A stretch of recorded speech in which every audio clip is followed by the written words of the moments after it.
Push the button. We ought to have that. Okay, we're going to call a meeting of the Board of Supervisors back to order. It's 1:30. We are now taking up the issue of appointments to the library board. For those looking online or on television, we are at item number 24A. Okay. Nick, you want to tell us where we are? Mr. Mayor, we've got two applications. One is a reappointment request from Jeremy Hayes. We'll do Jeremy first, and then the new application is for Keith Squires. So I'm going to bring Keith out of the chamber room, and you can do Jeremy first. Very good. All right.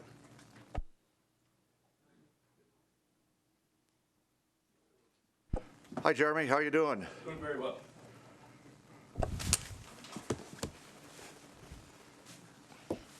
We'll wait till the door closes there.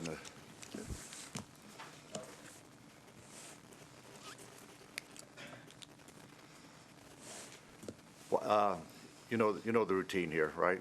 I do. You do. Why don't you just a couple questions, and I'll give them to you, and then we'll go around the table here.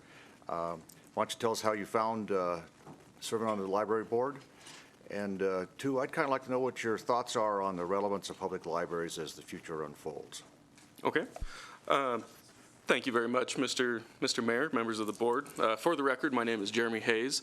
I'm the current chair of the Carson City Library Board of Trustees.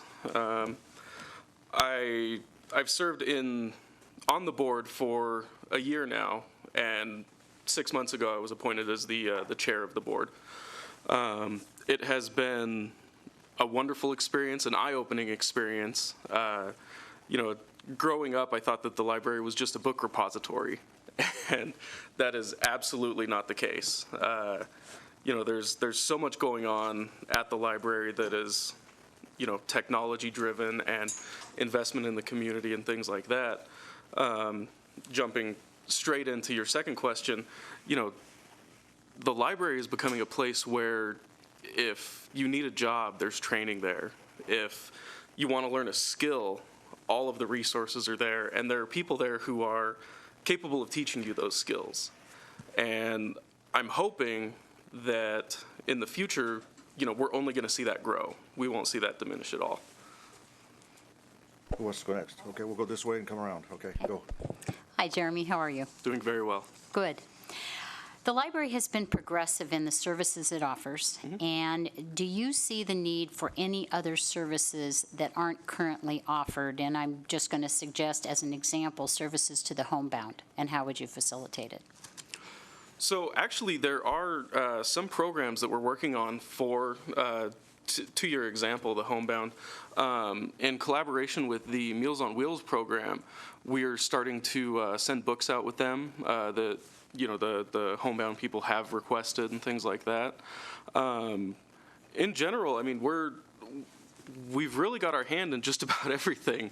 You name it, and the library is a place that any service that you're really looking for can be found there. If there are any that we aren't servicing, I would absolutely push to service them as well. Thank you. Perfect segue into my question. What other outreach should the library be doing in the community? So the library has a great deal of outreach, especially to the school system and the youth portion of it. Lately, we've been working on the Manufacturing Technician 1 certification, which is more geared toward the adult side of education. And I hope and I believe that we are moving toward more adult education in addition to everything that we're doing with the youth, because, of course, that's very valuable as well. Great. Thank you. Thank you. I have to scratch off every question I had written here, so let me, nope, I'll try something different. So currently, the library receives funding from other state sources. And one of the conditions is you have to spend so much in books. Right. As you see libraries changing to meet new technologies and new goals, do you think we should ask the legislature to change that grant to not require a certain amount of book spending? So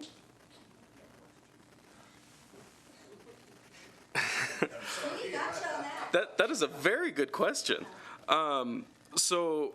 And I can't think of the percentage off the top of my head, but I do know what you're talking about, that there's a specific percentage that the library has to spend of its budget on books in order to maintain certain grants and certain funding sources. Now, as I understand it, we're actually able to, as opposed to physical books, we're allowed to grow our digital collection of books as well, where we're delivering to Kindles and to other tablets and things like that. Insofar as whether or not we should, move for legislation that moves us away from that, I'm not sure that that would be the best allocation of our resources, just because they're, like I said, that's what I used to identify the library as a repository of books, and that's a big, conception in the community that that's where you go to find your books, and I feel that it should remain that, in addition to all the other avenues that we pursue. Thank you. Next agenda item for you. No, sorry, it's Mr. President of the board. Do you feel the present location of the library and the present square footage of the library, or the existence of where you're at now, how long will that suit the community for what you're seeing and how you're expanding through the years? How long can you exist at this present location before we have to establish a new library for you? So I'm glad that you brought that up, because that is a problem that we have, and it's a great problem to have. The Carson City Library is definitely outgrowing its current facility. We're moving to, we do a lot of remote events and things like that to gain kind of that excess capacity. So my background is as an economist, so I'm a data geek. And I've looked at, their through the door numbers, and they're increasing every year. Our biggest issue is just finding space for people. So I'm hopeful that we will be able to stay in that facility for some time. But looking at a larger facility would absolutely be beneficial down the road. I don't have an exact number for you, unfortunately, but it is an issue that we will be having to address here in the next, say, 5 years. Could you tell us how many people are coming through the door, like, yearly? Do you have an idea of that for the last couple of years or 3 years? You don't have to give it to me now. Off the top of my head, and I think I pulled it out of my folder. I don't have the numbers with me, but I believe monthly it was in the thousands. So people are in and out constantly, and that's adjusting for in and outs and things like that. It's a substantial number of people. So Maybe when you get settled back into the routine, you could email us how many are coming through the door, or Absolutely. yearly, the last couple of years would be interesting to see how it's fluctuating, or if it's graduating in numbers. It'd be very Absolutely. I'm emailed those reports monthly, and I could forward that to the board. Thank you. Anything you want to add? Jeremy? I don't believe so. Over the past year, like I said, I've learned a ton about the library, and I've really come to enjoy the position there. I wasn't sure what I was getting into when I first applied to be on the board, and then moved on to the chair. But as an example of some of the things that I do, I was flipping burgers on Saturday. At the summer learning kickoff event, because I think the caterer bailed on us or something like that. So, it's not just the day-to-day operation type stuff. It's, getting out there in the community, and I absolutely love it. That's what makes us a community. It is. Well, pass on from me to your board that I think it's great that we now have a 3D printer, Yeah. and I think the MT1 program, in terms of workforce development, is a big step forward. So I absolutely will. you're moving into the 21st century rapidly. Thank you. Okay. Thank you very much. All right. You're welcome to sit and listen.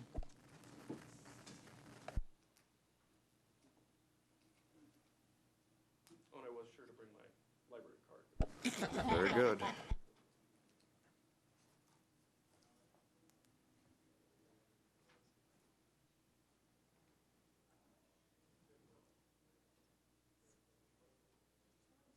Hello, Keith. How you doing today? Good.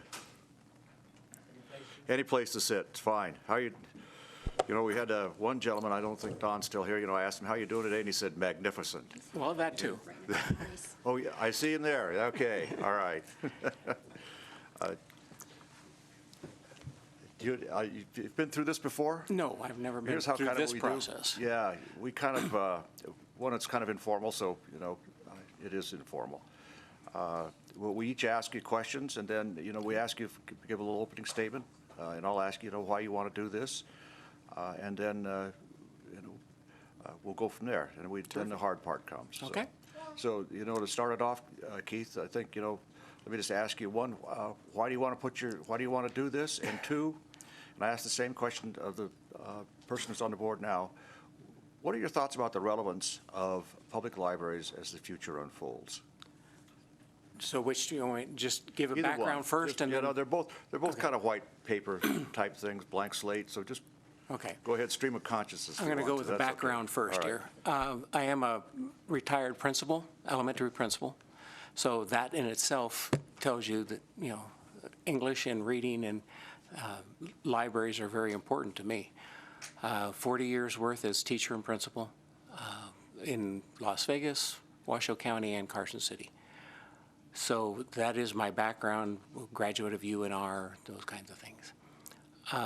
But the relevance of public libraries these days, I've seen such a great increase in the relevance because they're going with books on, on tape, books for the blind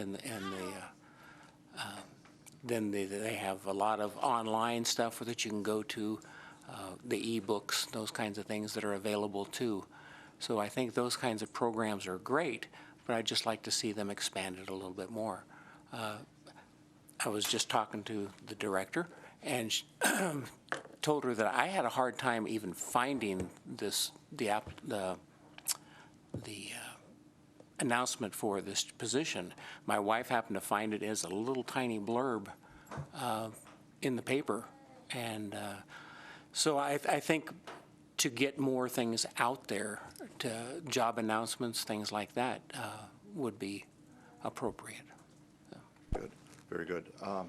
We'll look into that one, by the way.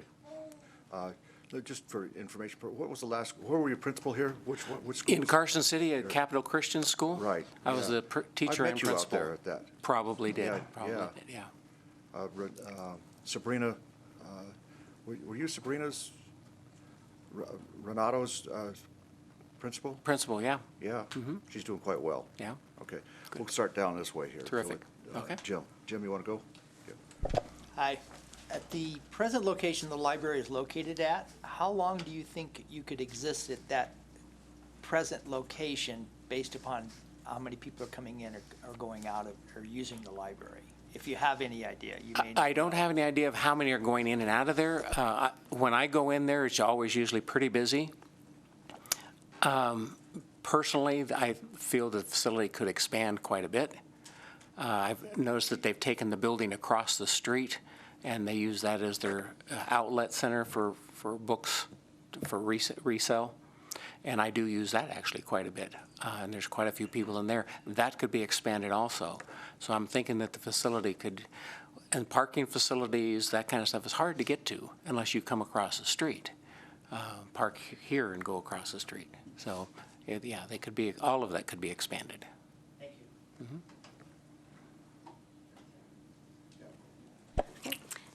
Just want to say thank you very much for applying. Oh, We my really pleasure. appreciate everyone that comes forward to provide service to the city, so. Thank you. Thank you for that.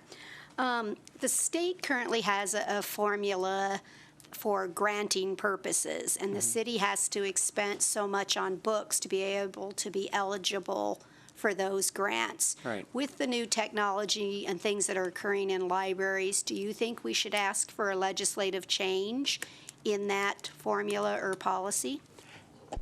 Is that formula or policy right now, does that include e-books and that type of thing, or is it just strictly paperbacks?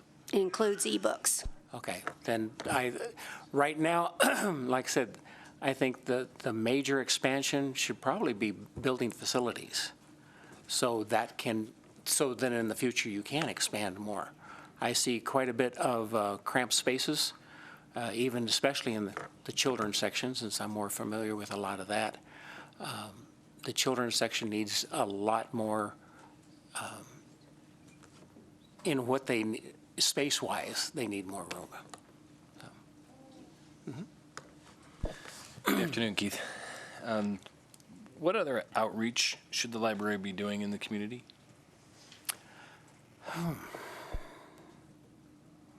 Well, like I said, I like to see, because I have a mother-in-law that's visually impaired, I'd like to see more to the elderly with the outreach, with books on tape, those types of things, e-books with the large print. The children's programs, from what I see, are actually doing real well. It's for the elderly, and those programs probably need to be expanded a little bit. Hi, Keith. And again, thank you for applying. Thank you. The library's been very progressive in the services that it does offer, but do you see the need for any other services not currently offered, different from what was just discussed? Not at the moment. Like I said, as long as it's just expansion of some of the ones that they do have already in place.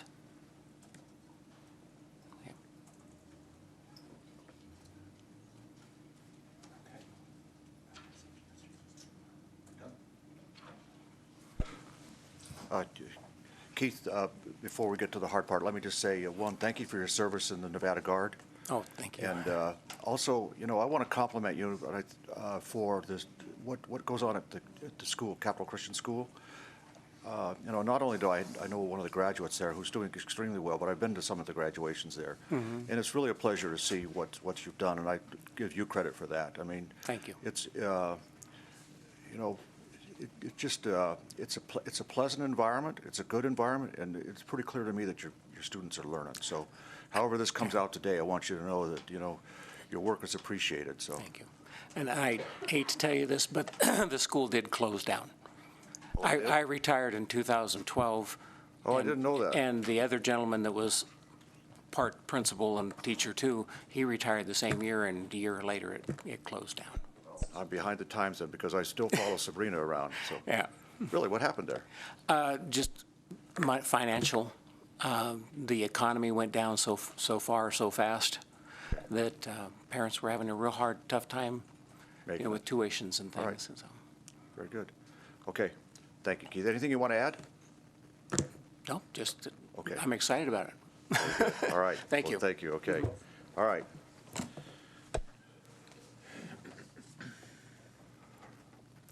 All right, now comes the hard part. Very difficult, very, very difficult. So anybody want to start off? Okay. Go. Well, once again, and we have this happen to us a lot, we have two very qualified candidates for one position. I scored them basically equally. However, we have one member asking for reappointment who is the chair of the board and has only been in that position for 1 year.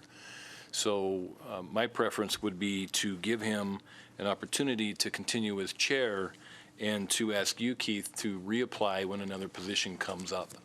So that's my perspective on this. Anybody else want to weigh in? Well, that's how I assessed it as well.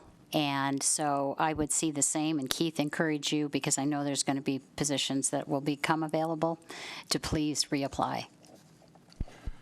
Same comment. Okay. All right, well, Jim, you and I are irrelevant. Right. What else is new? Not much. All right, the chair will entertain a motion to reappoint Jeremy as, to the library board, and as part of that motion, thank Keith for applying and keep him reapply when he gets a chance, okay?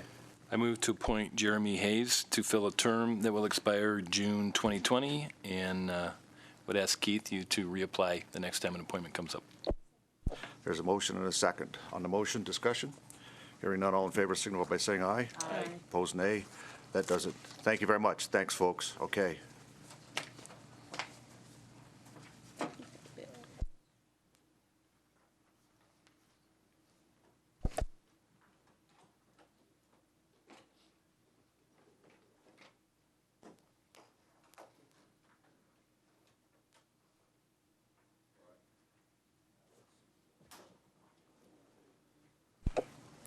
Now we're on 24B. Anybody have a question of Mr. Morano, the city manager, about bills and other requests for payment?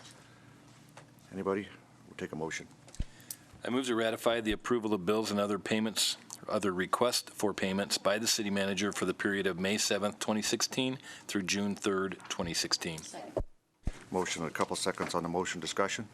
Seeing none, all, and hearing none, all in favor, signify by saying aye. Aye. Opposed, nay. Carried unanimous. Okay, thank you. Let's take up now, go to community development. Do you need a minute, Mr. Plemo? We should be okay as it warms up. I told the leadership of the NID to be here at 2 p.m., Mr. Mayor. So as we work through it, they should arrive. All right. Somebody want to give an overview while we do these of what we're going to be doing here on the next three items, please? Just an overview, and then we'll. Yeah, thank you, Mayor. For the record, Lee Plemmel, Community Development Director, and that teed me up quite well for my first slide that I intended to do, which is kind of give an overview of where we are with these three items today, as well as where we've been and where we're going. So the three items on the agenda today are part of the process per NRS in establishing the Downtown Neighborhood Improvement District, or NID, and then part of this is the items on the agenda today are part of what we'll need to do to establish and levy the annual assessment each year for this NID and any future NIDs. The first item on the agenda will be adoption of a resolution, actually amending the resolution that you adopted on June 2nd. So I'll have to explain that a little bit.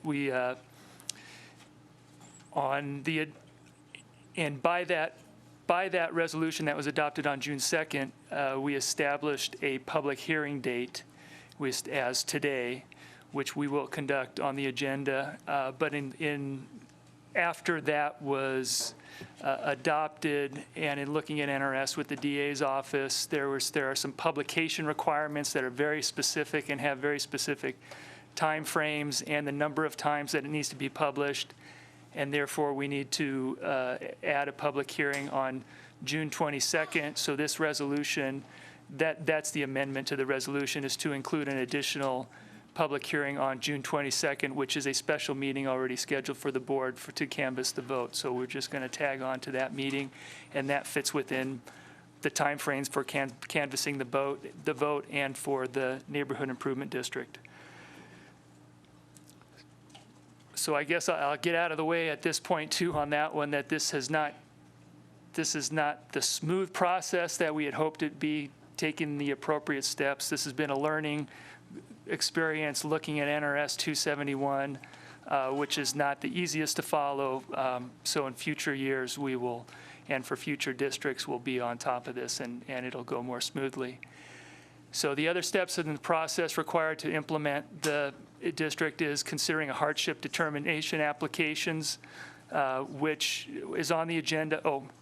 And in terms of this additional public hearing, notices were sent out to all the property owners in the district. It's been published in the paper. It has been noticed that there is going to be a public hearing today, which will be the third item, and it is noticed that there will also be a public hearing on June 22nd. On June 22nd, also, there's another resolution required per NRS, and then there's an ordinance to actually levy the assessment. So I see somebody representing the downtown district is here. So I think at this point, we can proceed with the items. The first item on the agenda, 25A, is action to adopt the amended resolution. I think I've pretty much gone through it. The discussion for this with the adoption of this resolution, again, we already have it scheduled on the agenda for June 22nd to do the final items to levy the neighborhood improvement district. For those in the audience or watching, the third item on today's agenda is the public hearing to consider all complaints, protests, and objections to the assessment. We are going to conduct that public hearing today and take that comment. We are also going to conduct a public hearing on June 22nd regarding the same, so any property owner will also have the opportunity to present their protest at that time as well. So the first item is adoption of the amended resolution. I'll take any questions at this point. Question, turn order. Anybody? We've been through it once, so I guess I understand. Public comment on this? Dave? Mr. Assessor, come on up.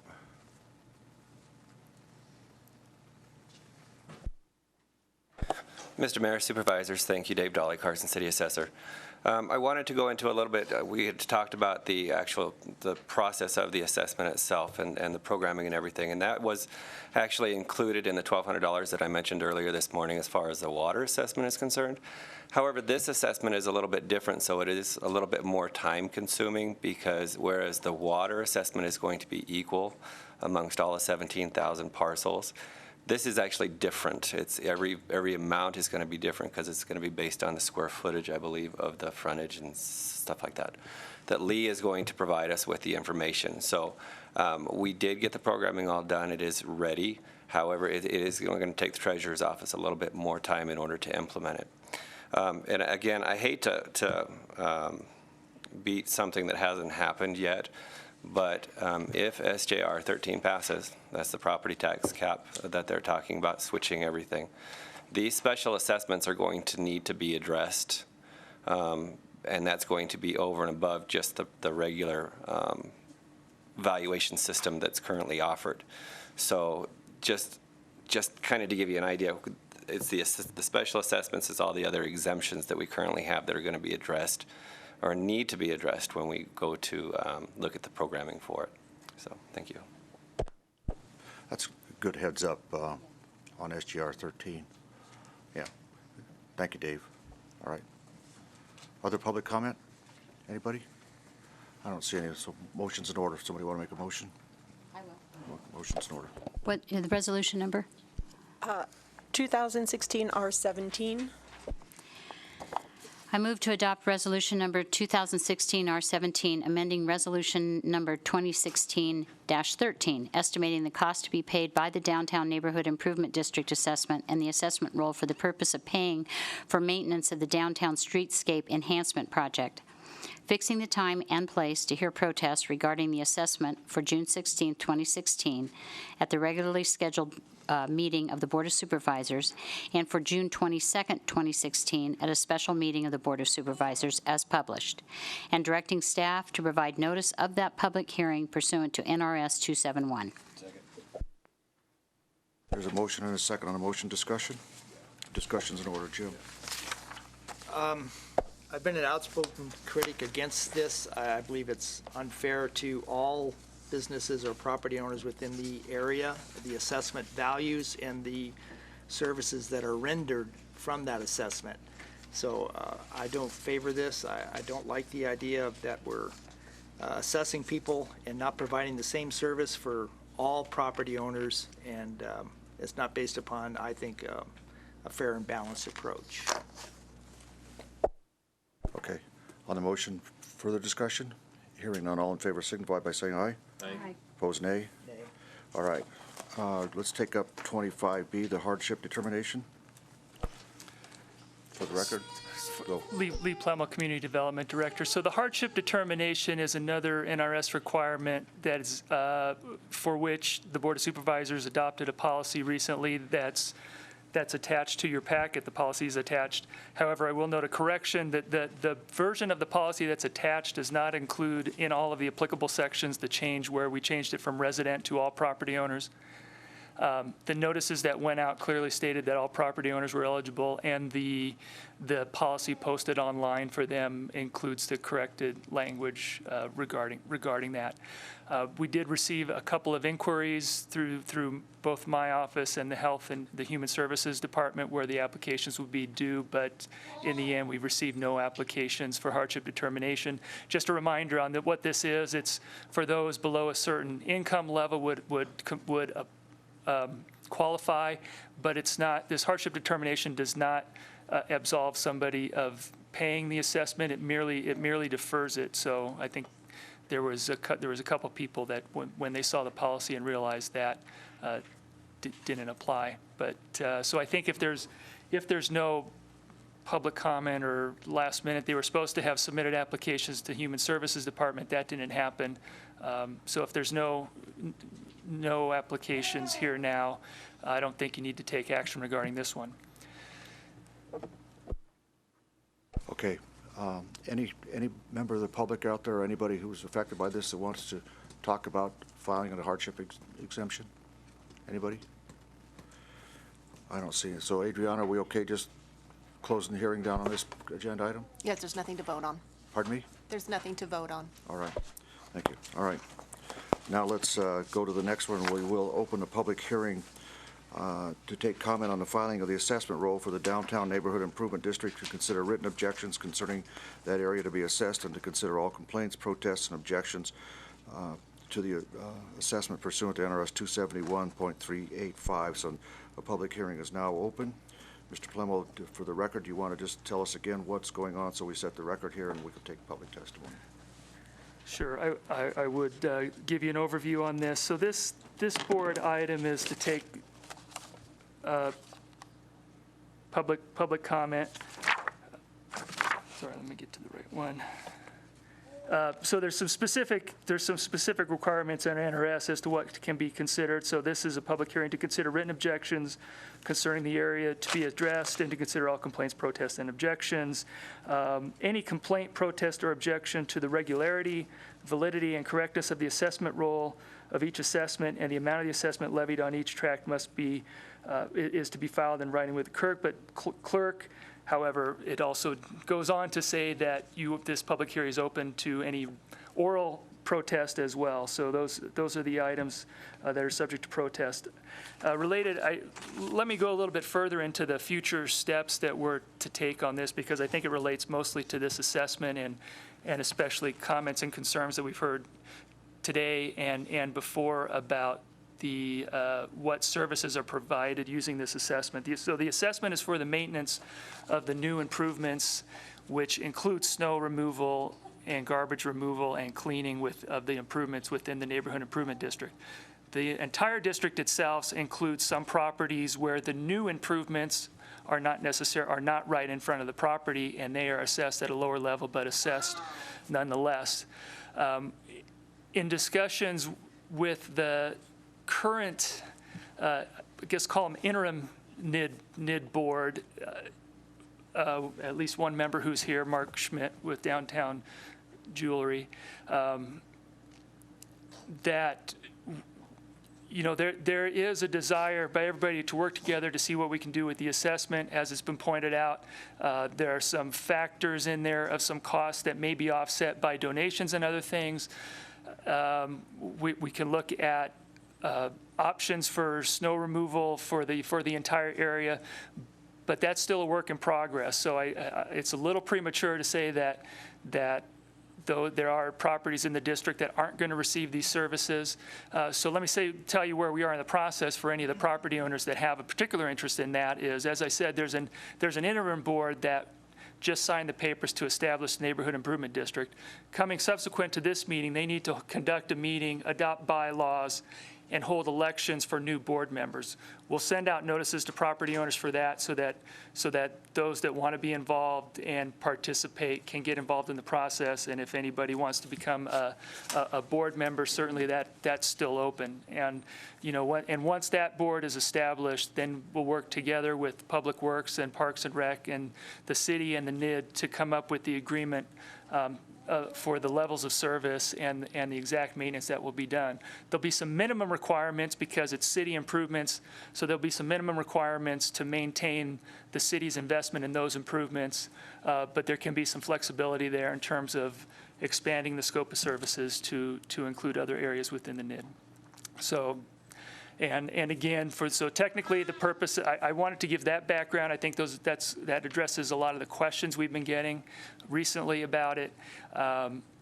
This item itself, the technical aspects of this is we're taking public comments for consideration. This is not an action item. Again, we'll also take public comments on June 22nd before final action's taken. Lee, if my memory serves me correctly, the NID was created through a petition brought forward by the property owners. And so for ordinance 2016-1, which established the NID, we were only allowed to take an up or down vote on it, and we could not change the amount of the assessments at that time. That would be up to the NID board to do that. Is that correct?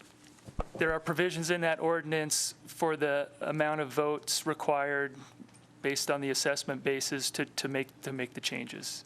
So it's not up to the, yes, and it's certainly at this point, it's not up to the City Board of Supervisors to make changes to that assessment. Just as a point of clarification on what Brad was saying there, we did in the ordinance allow the NID board to make the change. I think it was 66 2/3 vote. So I do want to make it clear that the members that are paying the assessment and the board that deals with that, it's up to that board to make the decisions and bring it, I think, back to us every June. So nothing is in stone. It's up to the people in the district to make the decisions for their own assessments. So. And I just want to make clear, too, to the NID representatives in the audience that the Greenhouse Project, as part of its mission statement and donation and sponsorships, does the flower baskets down the center of town. And that was part of one of the cost assessments that was included in your assessment. So with that donation, that money is available to consider increasing your services, or go into reserves, whatever you need to have done. Is any part of this assessment going to the actual construction of either the street or the sidewalks? No. All right, this is a public hearing, public comment. Anybody? Anybody? Okay, I don't see any, so Adriana, am I ready to close the public hearing? Yes. All right. Then on this matter, we're going to close the public hearing, and we'll move on to the next agenda item, which is finance. Let's see, wait a minute here. 26A, resolution creating the NID to create an agency fund to actually account for the monies. Go ahead, Ms. Paulson. Nancy Paulson, Chief Financial Officer. This is a resolution creating the Downtown Neighborhood Improvement District Fund, which is an agency fund of the city. And this will be used to account for the special assessment to be paid by the downtown NID for the purpose of paying for maintenance of the downtown streetscape enhancement project. It's an accounting measure. Mm-hmm. Yes, Correct. creating a new fund has to be approved by the Right. board. Okay. Board comments or questions? Public comments or questions? Public comment, rather? Seeing Question. none. Sorry. Question. I'm sorry, Jim, go. So with this resolution, we're going to establish the funding mechanism, correct? And this is the property owners of the area will oversee the funding of this, how it's spent, or how will this be dictated? That's correct. The downtown NID will, or it will be administered by a nonprofit corporation that Lee had mentioned. So the money's collected, they oversee the money, not the Board of Supervisors, is that correct? That's correct. And This the is services that funding will provide, is that correct also? Through agreement, through Lee Plummer Community Development, through agreement between the NID and the Board of Supervisors. Right, but it's, So in that sense, you have input and know what it's being spent on. The expenditures are limited to those that are allowed by NRS, and the details of it will be through agreement between the board and the NID.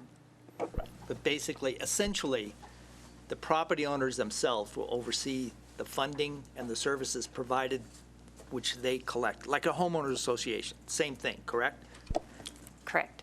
The city is just acting as a custodian of the funds. Correct. Thank you.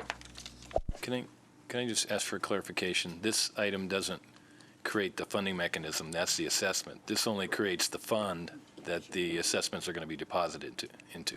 Correct, to take care of the accounting for the NID. Any other questions or comments from the board? Public? Seeing none. Motion's in order. I move to adopt resolution number 2016-R18, a resolution creating the Downtown Neighborhood Improvement District Fund and Agency Fund. Motion and a second discussion. Jim?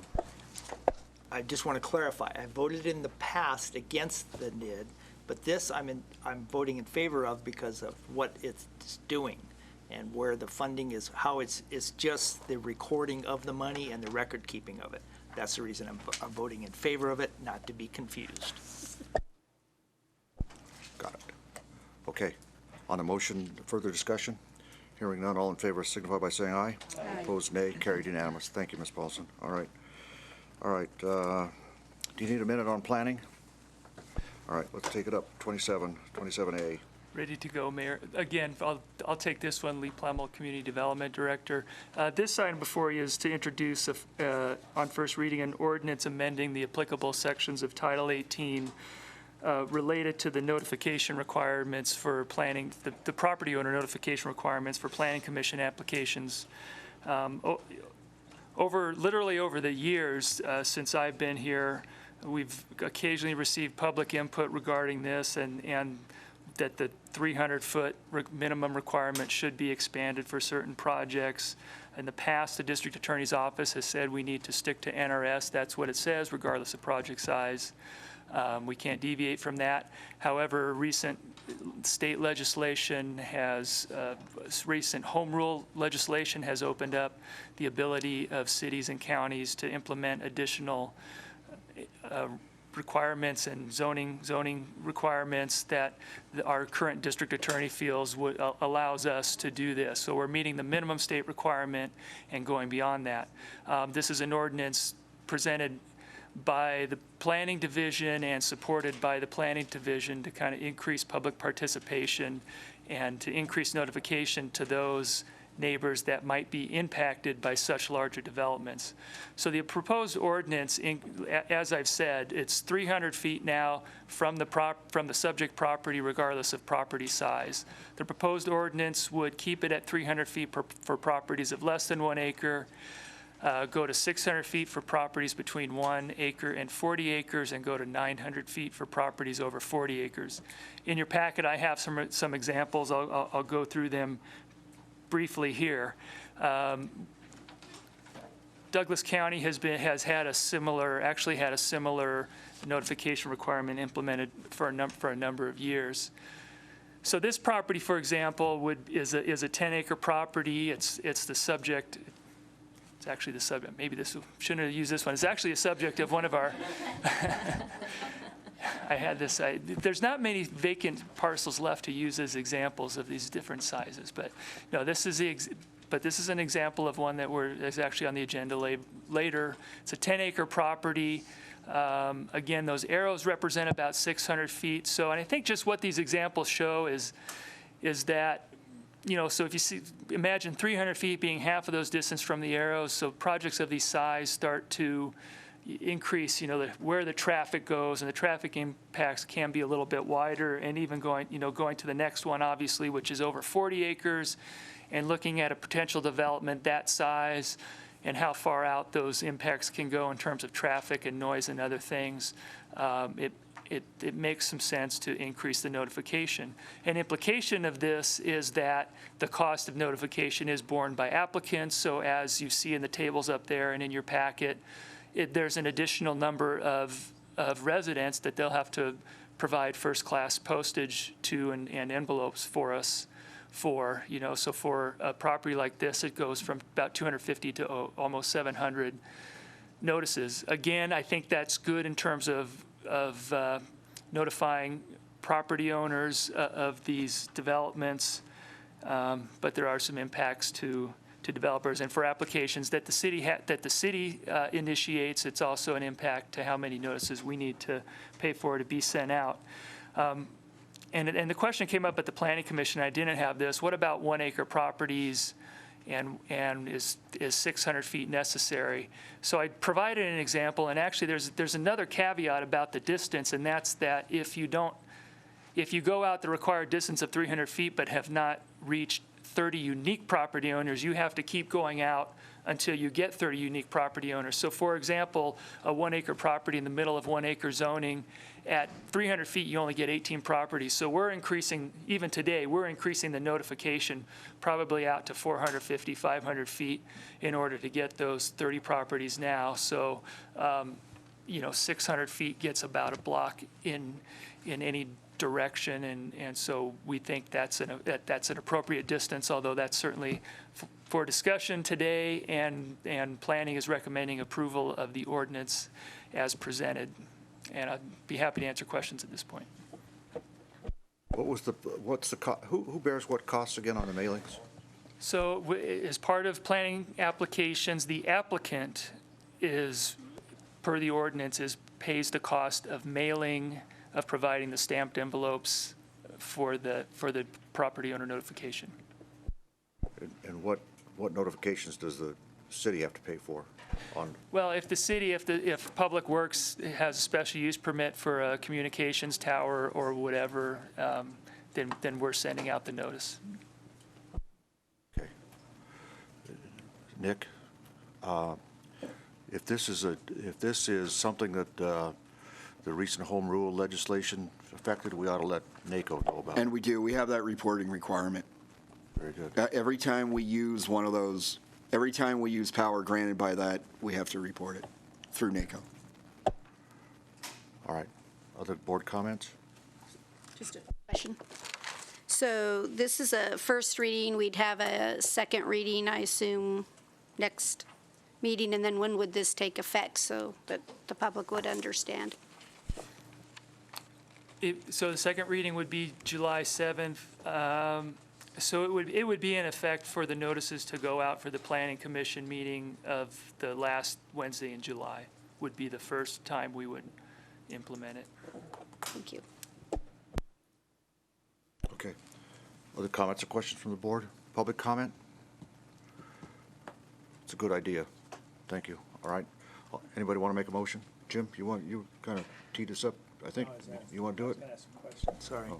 Lee, if I may, if any projects come in prior to that date, would you ask them to do the notices per what we're suggesting here today?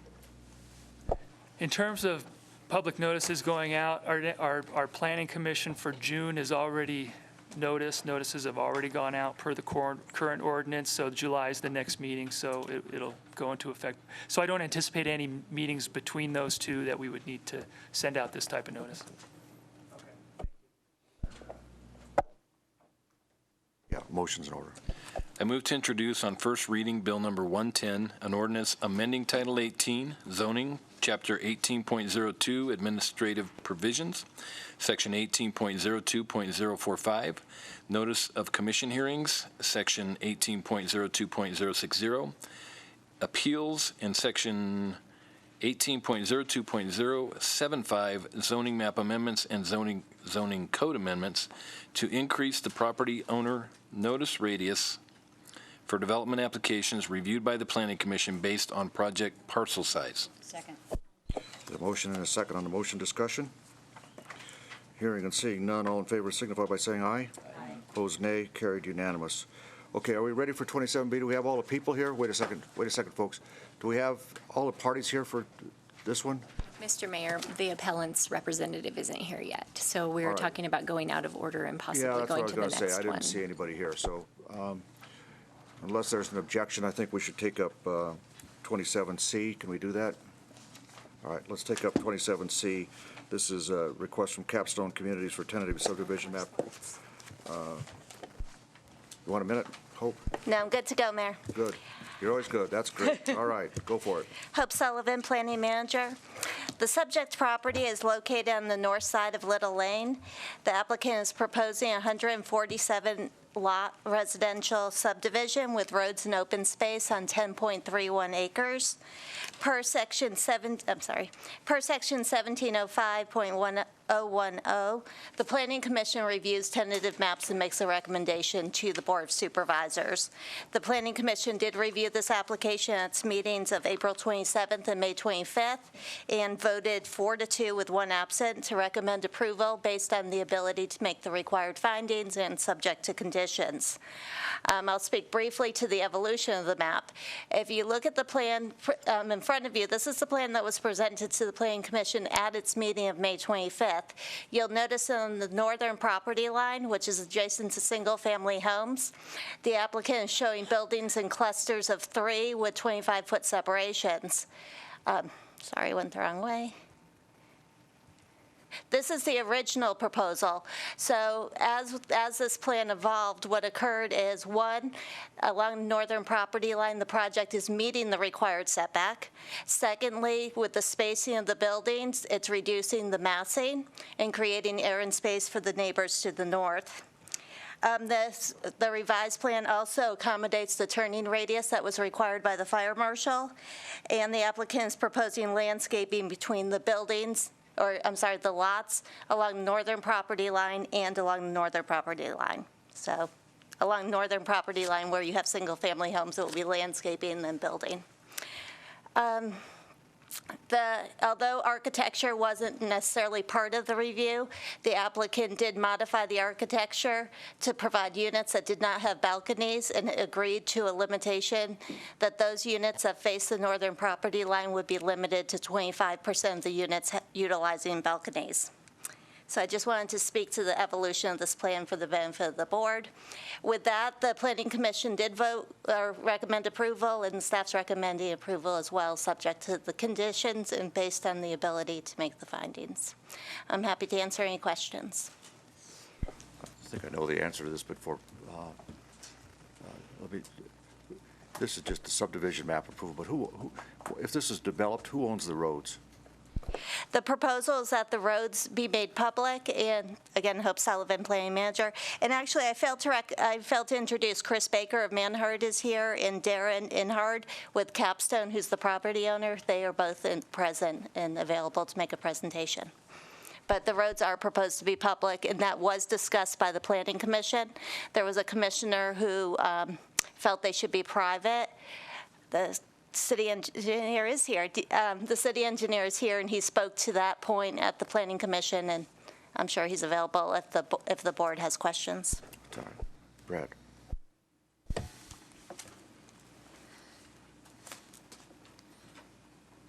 Good afternoon, Chris. 2 questions for you. First, there'll be an owners association? Yes, there is a homeowners association, and draft CCNRs were submitted with the original application. And the owners association will be responsible for the maintenance of the drainage open space areas? Correct. And on the variance for the driveways from 20 feet to 7 feet, there will be restrictions included in the CCNRs to prevent parking in the driveways or on the street? There are. The language currently in the draft CCNRs in section 3.3, parking and vehicular restrictions, it states that there shall be no on-street parking in the project and that owners are responsible to park their vehicles only in their garage. Jim. Hi. Just out of curiosity, with the homeowner association dues, I'm looking at, it says multifamily apartments. The underlying zoning is MFA. Realistically, the only reason we were in with the tentative map was to allow for single-family units as a for-sale product. If we were to come in with a for-lease multifamily product, we actually could have gone straight to permit. And then just a couple of notes for the building department. On page 488, it says hours of construction. On Saturday, it's 7 a.m. to 5 p.m., which includes Sunday. It's just a personal note to the building department. I think we need to look at that for Sunday start of 7 a.m. I think that's disruptive to citizens. I think it's way too early. I think it should be 8 or 9 o'clock on a Sunday. maybe something to consider. Also, in other development areas around the surrounding areas, are any streets around that site going to be resurfaced, restructured, or removed, or repaved, or anything? No, not really. If you see there on the northeast corner, prior to bringing the application in, we actually met with Patrick, with transportation from Carson City, because we understood that the desire of Carson City and the master plan required Parkland Avenue to kind of go through there. Although it's actually technically off-site, we worked with the adjacent property owner to kind of make sure that that was going to be perpetuated through. So we created a parcel map and offered for dedication that portion. And there's some conditions in there that trigger when we're required to put in portions of that street. So as part of this, I mean, in short, they're going to be putting in 1/3 of the road improvements that are offsite of the project to ensure that Parkland Avenue gets to the 2 stub streets now. Would that be done before the project is broke ground, or during, or after, or when? There's 2 triggers. It's actually going to be required to be completed essentially at the midway point. I think it's the 71st building permit. So the project's actually going to start on the south, adjacent to Little Lane. So when we get to the point of recording maps and pulling permits about the halfway mark, then that's required to be in place. I don't mean to labor on this, but there's been some other projects where we've had roads be done or being put in, and there's been a little, I guess, confusion over the scheduling of public roads and so forth. So as this moves forward, when that road work is going to be done, would there be a schedule when it starts, when it finishes? At this early point, there really isn't a schedule. Again, it's... I meant to say, when you start the project or when you start the road, there will be a schedule for the road when you break ground and when it will be completed? Honestly, probably not, because we don't envision the first map including the 71st lot, let alone we wouldn't know when the absorption rates would get to the 71st building permit. So for us to kind of state at this point, it'd be speculation. We're not going to pull a building permit until we ensure that we've been selling units. So we don't want to go gung-ho into this and then all of a sudden have a bunch of dirt moved and a road built and no one to buy any homes. So thank you. Sure. Okay. So if you can go to, in our packet, it's page 487. In yours, it's tentative map number 4. So page 2 of 6 from your document. And I'm just trying to understand what that condition actually says. The building department can record a master what? Plan, map? Hope Sullivan, Planning Manager. When you have a duplicate building, like you have a building but you're going to build multiple of that exact same building, you can have a single one of those buildings reviewed and that becomes your master. So although you need a building permit for every single building, the plan check is based on the master, if you will. And so the plan check is done a single time, although you'll build that building maybe 5 times. Okay. And you'll get a permit 5 times. So it's just called a master. It's not called a Yeah, master. you can call it the master plan for that building, Okay. or for that development. Okay, then at the end of that section 4 there, it says the second submit application will be 80% of the permit T. What is that condition?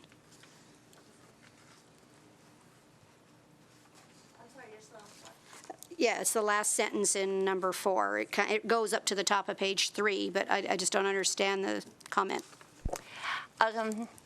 We need to reword it, so thank you for pointing that out. I suspect, and I can clarify this, it means that when that second building comes in, they had done the plan check on the first, that the fee will be 80% of what, the first building's at 100%, that second building will be at an 80% cost because the plan check was done with that first building. So every time one of these masters get done, each next subsequent building is less expensive? It's 80%. Okay, yeah, if you could just thank you. Yeah, no, that's not well worded, so thank you for pointing it out. Okay, and then just in number 9 on that, since if you have to fix number 4, you can fix brining to bringing, prior to bringing combustible materials. Thank you. I thought it was Brian. And so number 4, relating to the permit fees, building is not making up a condition specifically for this development. It's just trying to follow what the requirements are and are under current cost for doing master plans versus the subsequent permits, yeah. Mr. Mayor, I'm sorry, Commissioner Bagwell, do you have other comments? Okay. Commissioner Shirk was asking about the off-site improvements, particularly parkland, and I just wanted to expand on that a little bit. With fire code, you're required to have 2 points of access after the 30th unit, and so prior to the 31st unit. So the timing wasn't by the calendar, it was by the unit count. They will need to improve that portion of parkland to a 20-foot width with an all-weather surface to satisfy fire code requirements. And looking at the traffic impacts in the traffic analysis, the city's engineering department found that the actual traffic impacts would be realized, I believe it was at the 76th unit. And so the actual build out of that road, improving it to city roadway standards, will occur at the time of impact, which in this case is the 76th unit, or 74th unit, I'm sorry. Thank you. Yeah, I also wanted to expand on that. And to answer your question, Jim, Little Lane was repaved last year too. It was reconstructed actually. So that portion of that road was redone last year. And we are conditioned to do half-street improvements on it. So as part of this, we're actually providing additional 30 feet of right-of-way on Little Lane, and then providing 30-foot or half-street improvements, which includes, I think we're doing a 5-foot walk, and curb gutter and half-street bike lane improvements, everything. So that's Little Lane portion. I thought you were specifically talking about the Parkland extension, so.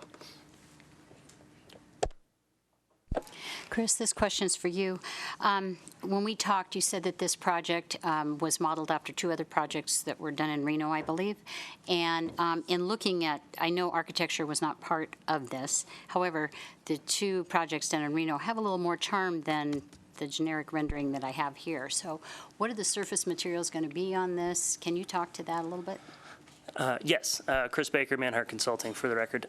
The projects in Reno were actually I believe they're in the Virginia Street Overlay District, so they were required to have a cottagey feel. Realistically, we don't think that is in tune with Carson City. What you're seeing there is the proposed, at this point, materials. You're looking at stucco, you're looking at rock, you're looking at tile roofs. So. Any consideration for shutters or anything like that to just try and dress them up a little bit, or no? Honestly, the topic hasn't come up.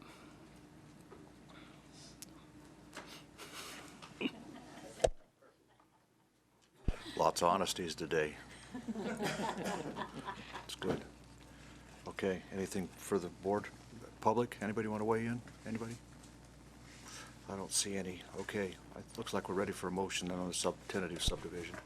I move to approve TSM-16-023, a tentative subdivision map known as Arbor Villas, consisting of 147 single-family attached residential lots on property zone multifamily apartment located on Little Lane, assessor's parcel number 004-021-13, based on the ability to make the required findings in the affirmative and subject to the conditions of approval contained in the memorandum dated June 1st, 2016, from the planning manager to the Board of Supervisors, incorporating Supervisor Bagwell's comments previously about the condition language. Motion and a second on discussion. You know, part of the discussion, I think this land, oddly enough, was part of the Anderson Ranch years ago.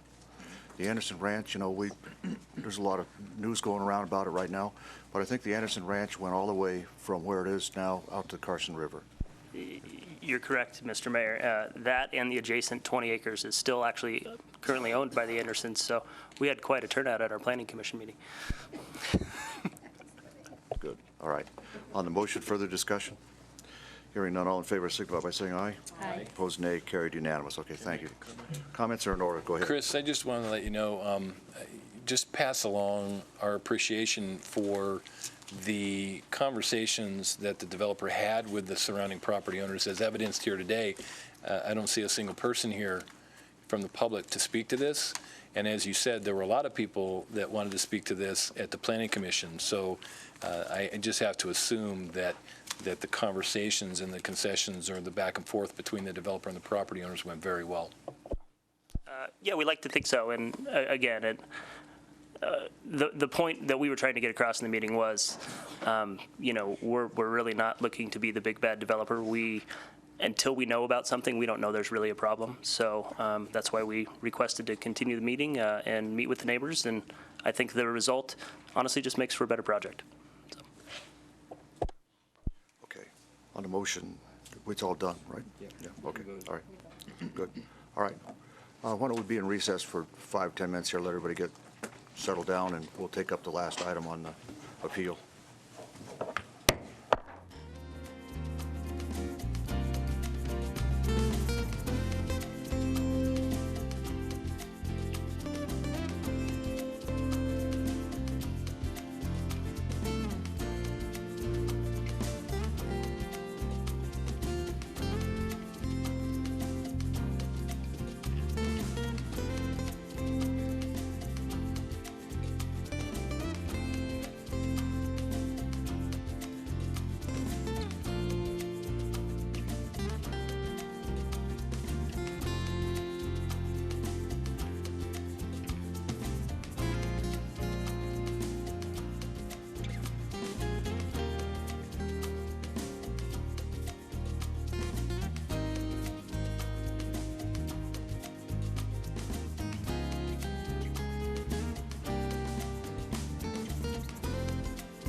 We're going to call a meeting of the Board of Supervisors back to order.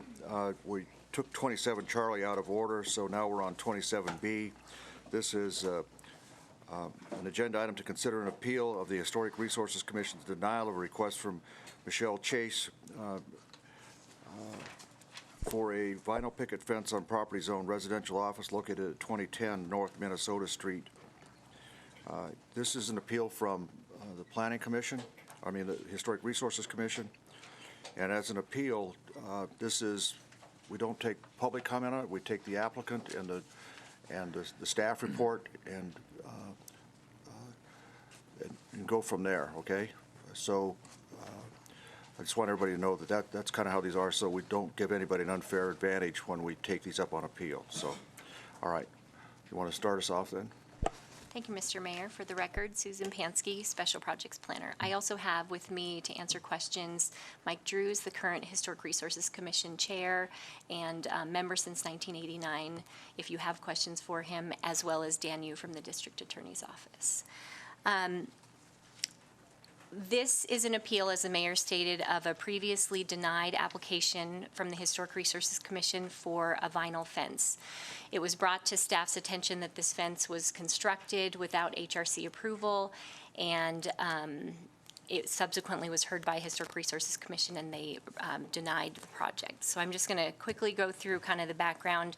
This is. Can I ask you right there? Yes. Was this a denial based upon the fact that it was a vinyl fence, or denial for failure to get approval for a fence at all? Denial based on the material of vinyl fence, yeah, not based on lack of approval. Denial, it's just denial based on the fact that it was vinyl, yes. So they had approval to put a fence up, but not a vinyl fence? May I clarify that for you, Mayor? Andrew List here, appearing for Michelle Chase. She, the house is owned by the Tea Garden Trust. It's been in the family for quite a while.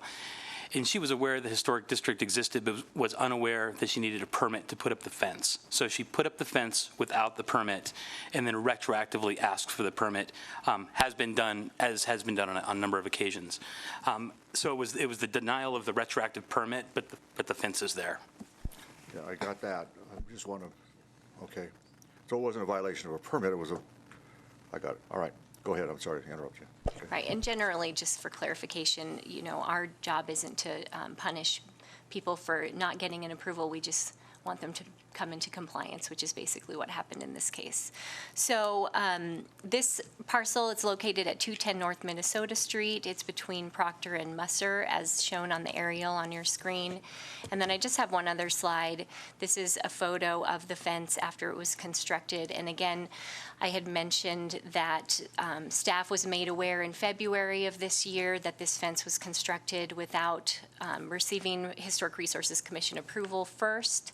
Staff sent a letter to the property owner notifying them that they hadn't received approval, requiring them to apply for an application, and also noting in the letter that vinyl fences typically have not been approved by the Historic Resources Commission.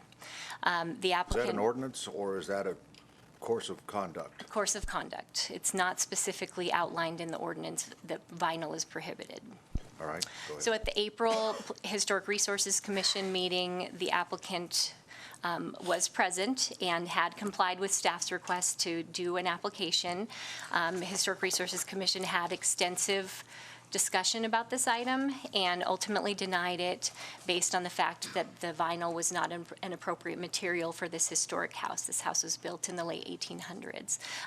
The Historic Resources Commission had very specifically identified the reasons why in their motion. Those are that vinyl fencing does not enhance the overall visual presentation of a building of this age.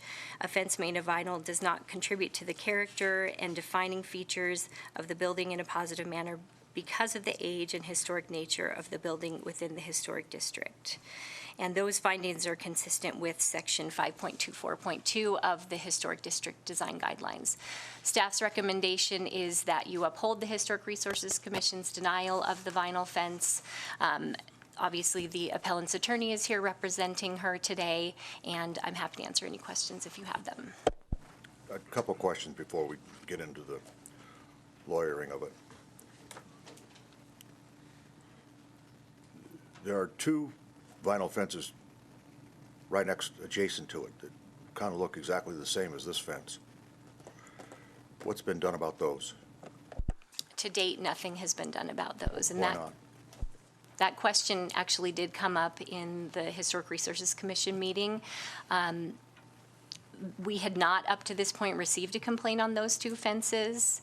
At this point, we were just responding to this particular complaint. We weren't aware that those two fences were vinyl either, or as well.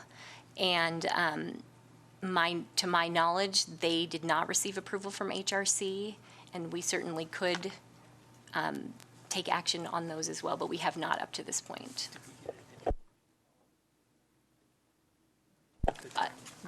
We believe that they've been there for at least 10 years, those two fences. Well, they've been there after the HRC's been in existence for a long time. I mean, I got it that they're there for 10 years. I mean, I guess I'll just get right down to where I'm coming from on this, or at least where I think, what I'm concerned about on it is that, you got two vinyl fences right next door. Help me understand, and there's no, and it's, as you said, it's a course of conduct. How do you tell one that they can't and two that they can? How do you do that? I mean, what was the HRC's decision? But Mike Drews wants to answer that. Is that all right? Well, let's go. Take this and just keep my question in mind, and then we'll deal with it as we hear through the appeal here, okay? I'm not sure who you're asking to answer Well, I now, think but I do Mike want was back there. to. Sure, Does he want Mike could come up. Did you want to come up and say anything right there? While he's addressing that, so again, I think a little bit further than what Susan has said, we've gone back and looked for any indication of approvals for those prior fences, and I think, in fact, for one of the fences, there is an old HRC approval that mentions nothing about what, but we're unable to tell if that was for a vinyl fence or a wood fence, so we don't know the history of whether it was approved vinyl or not years and years ago, or if it was approved wood and has since been changed out. And so. Well, I got that, and then maybe So we're Mr. not Drews sure, or- for And I'm not enforcement. trying to prejudge where we're going here, but I Right. mean, if there's a permit, but it doesn't say whether it should be vinyl or not, but it's been in place, what does that tell you? You don't have to answer. All right. All right. Sorry. Thank you, Mr. Mayor. Michael Drews for the record.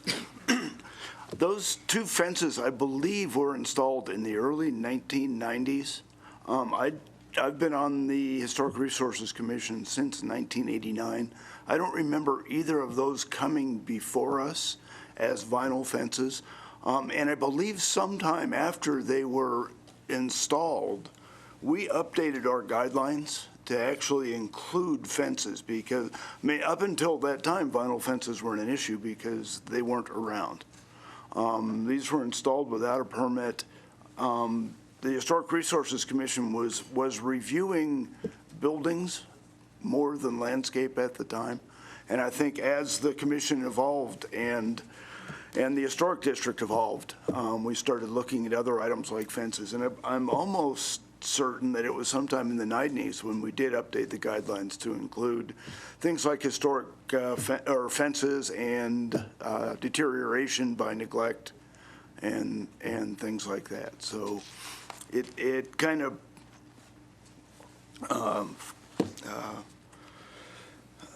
preceded our concern with vinyl in the district, and we either didn't address it or I don't believe it came to us. We got other questions here, but then you want to wait until, I'm sorry, I jumped in and I probably, good. Go. Susan, is that an active driveway? I drove by there today, and the paved area that's behind the fence actually has been removed, so it's just dirt. I don't know if they're using it as an active driveway or not, but that section of the fence was not there when I drove by today. Okay, well, that's what I was Across the getting at. driveway. If it's an active driveway, then would we even allow it to be fenced off? Because it would affect the parking for the parcel, wouldn't it? Right, and we wouldn't allow it to be, but the fence wasn't there when I drove by today, so. Supervisor Shirk, if I might add to that, my client called me yesterday. Yes. Supervisor Bonkowski there. Oh, I'm sorry, Supervisor Mikowski. That's okay, but Supervisor Shirk might have the same question, but that's okay. You'd asked about Supervisor Abow's got a question before. You'd asked about the driveway? Yeah. In regards to the driveway, my client called me yesterday, and she was in a little bit of a panic. Prior to the fence being there was a huge 4-foot hedge that obscured the view of the house. It encroached on the sidewalk, especially on the blue line right there, encroached on the blue line. She wanted to take out the hedge. She did. There was a cement curb, some curbing there around where the shrub was, and she'd instructed some help to take out that curbing where the bushes had been. And she called me yesterday. She lives in Alaska. In a little bit of a panic, she said that they'd inadvertently removed the entire paved driveway. There was some kind of loss in translation there. But to answer the question whether it's an active driveway or not, I don't think it is an active driveway. But the fact that the pavement was removed was not intentional on her part. I can certainly ask her what she intends to do with that driveway, but I think she intends to abandon it.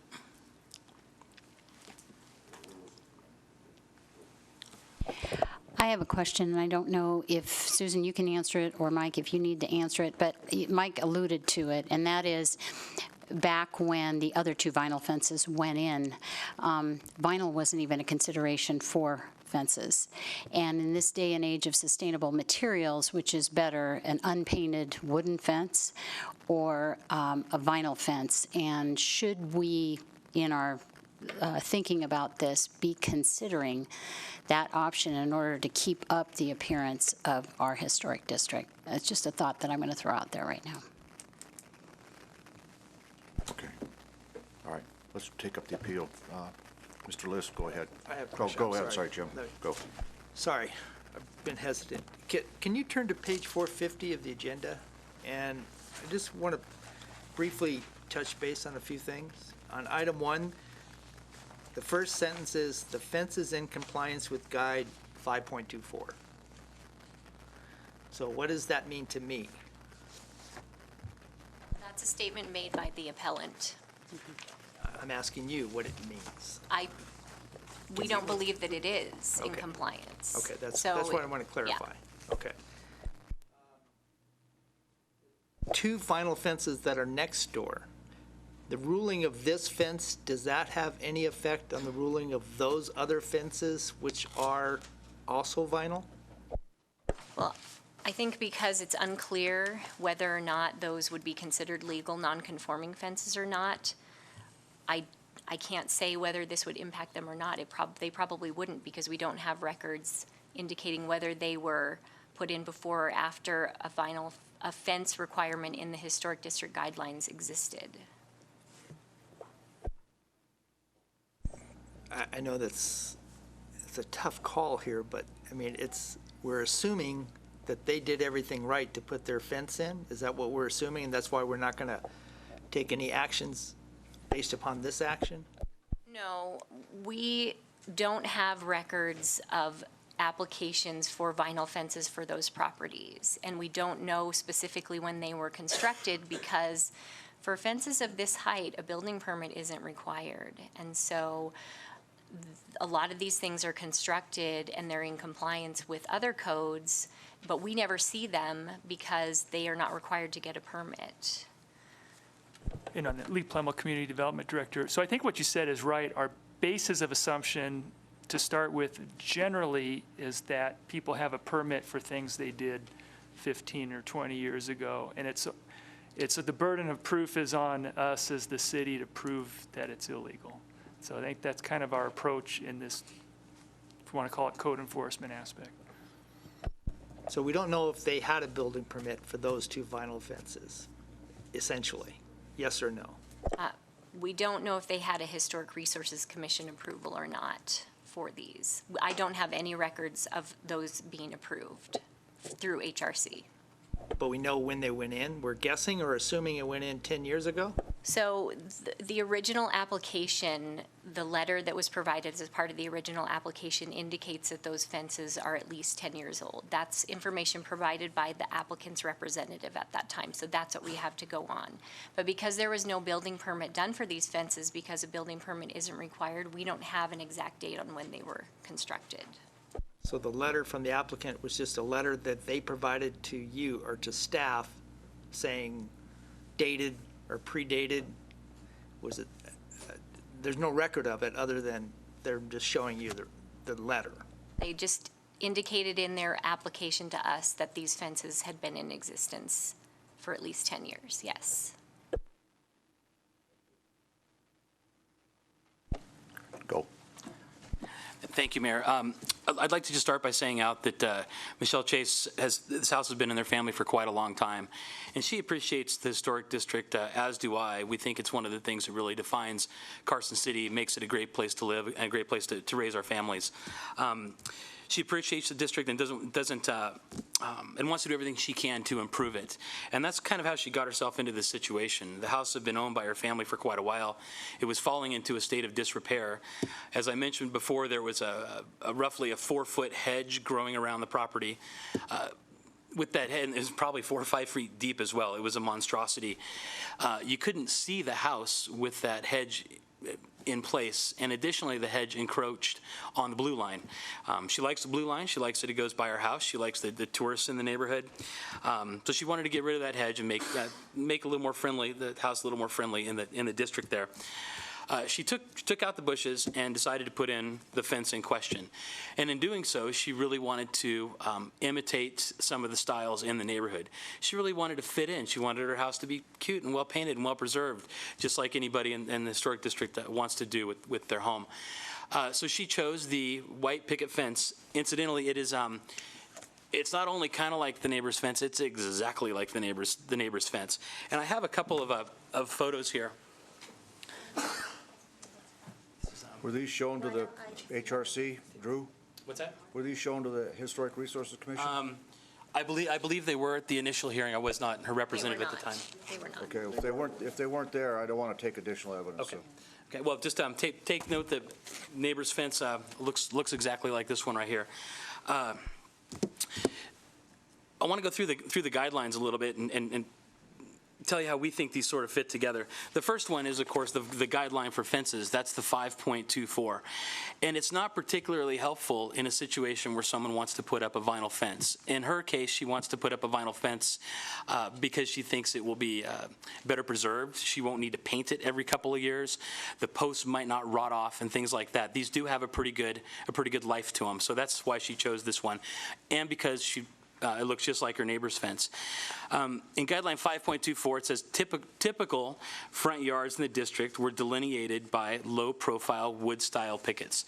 This is the only place in here we can find the reference to the wood-style pickets. And then it says a few metal and/or masonry fences can be found as well. I was curious as to what fences really were in this district here, and I had someone do a non-scientific study, drive-by, and she found that there were a good number of properties in the district, and 120 of those had no fence at all.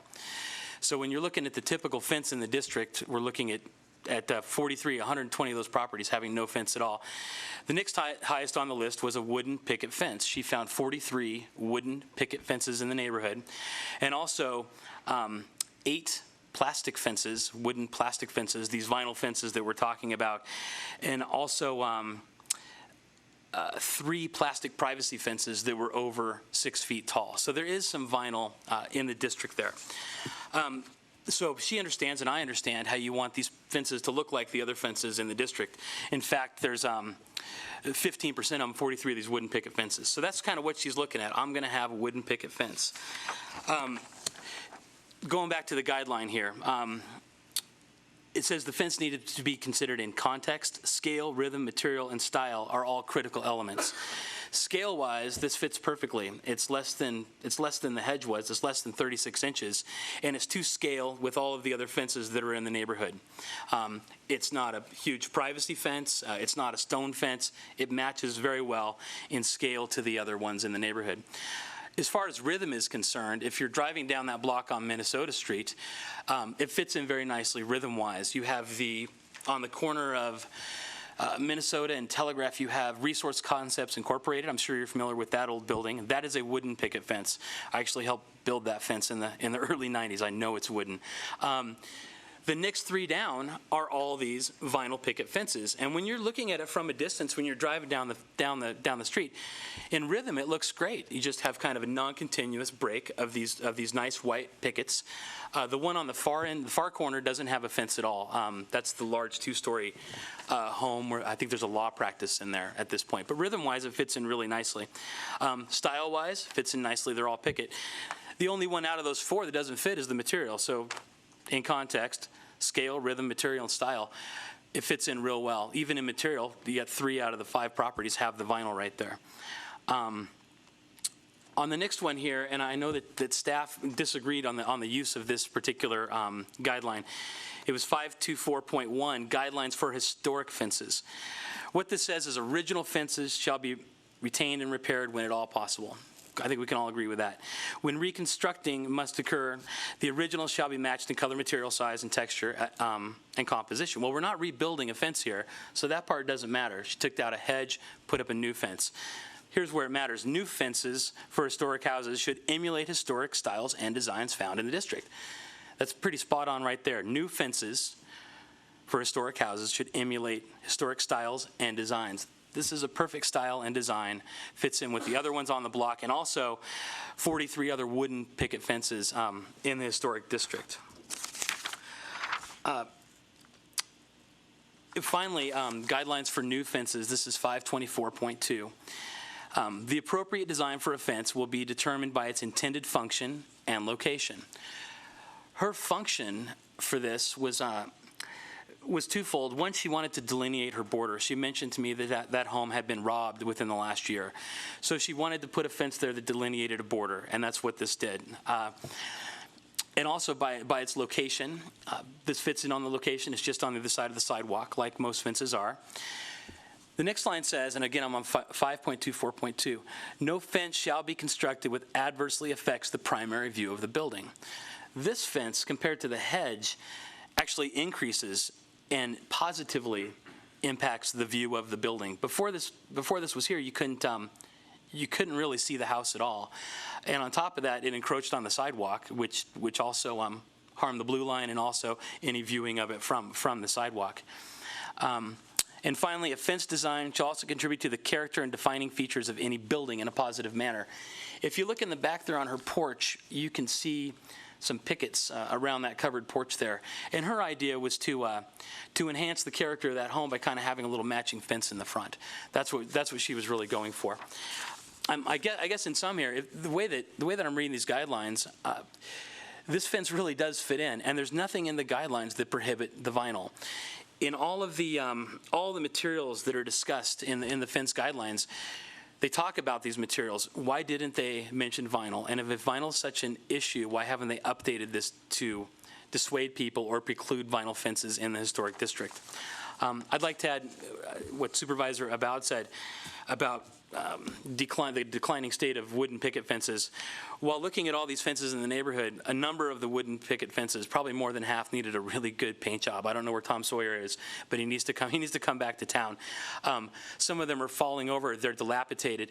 It's my client's view, and it's my view, that the vinyl picket fences last a little bit longer. They don't need the maintenance that's necessary. And in the long term, in that regard, they do enhance the view of the overall character of the neighborhood. Finally, there was some discussion that the old picket fences turn kind of brown, they kind of fade. These, compared to the fences right next door, are the exact same color. They're still completely bright white. They haven't faded yet. That's been more than 10 years, and that's probably 2 paint jobs in for your regular wooden picket fence. What I'd ask for the board to do is to retroactively approve, if that's procedurally possible, the permit that she submitted to allow this vinyl picket fence to be in the neighborhood, and to ask the Historic Commission to look at their regulations and look at their guidelines And if they really want to ban the vinyl picket fences, I think that they need to do so. As written, my client didn't have any notice that vinyl was prohibited. It's not in the guidelines. And in fact, I think, and she thinks, she matched most of the guidelines that were given. So that's what I have. I'll be happy to take any questions. Just one follow-up question on what Supervisor Bunkowski asked, and sort of related to the fence. The driveway, is the driveway, the apron going from the curb up, has that been removed? The what I'm asking, has that been removed? The approach there, I drove by it last night, and I don't think the apron has been removed. The approach has not been removed. Okay. All right. All right. Okay. It was accidental. The driveway part on the other side of the fence, that pavement is gone, and my client said that that was not intentional. It was a miscommunication with her hired help. Okay. So there's been nobody's touched the curb yet? Nobody's touched the curb yet, as far as I know. All right. Okay. Thank you, Drew. All right. All right. Mike Drews, can you come up and...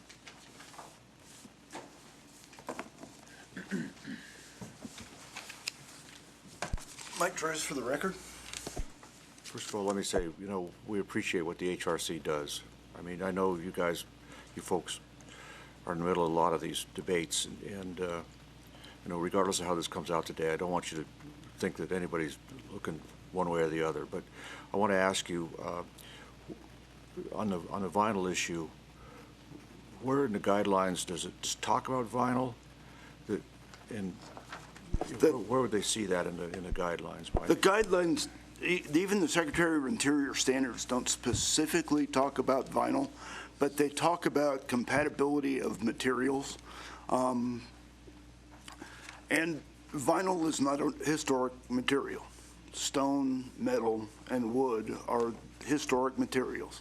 And that's the kind of compatibility they're looking for. You don't want to, in an historic district, you don't want to throw in a shiny piece of plastic where dull, even painted, peeling wood exists.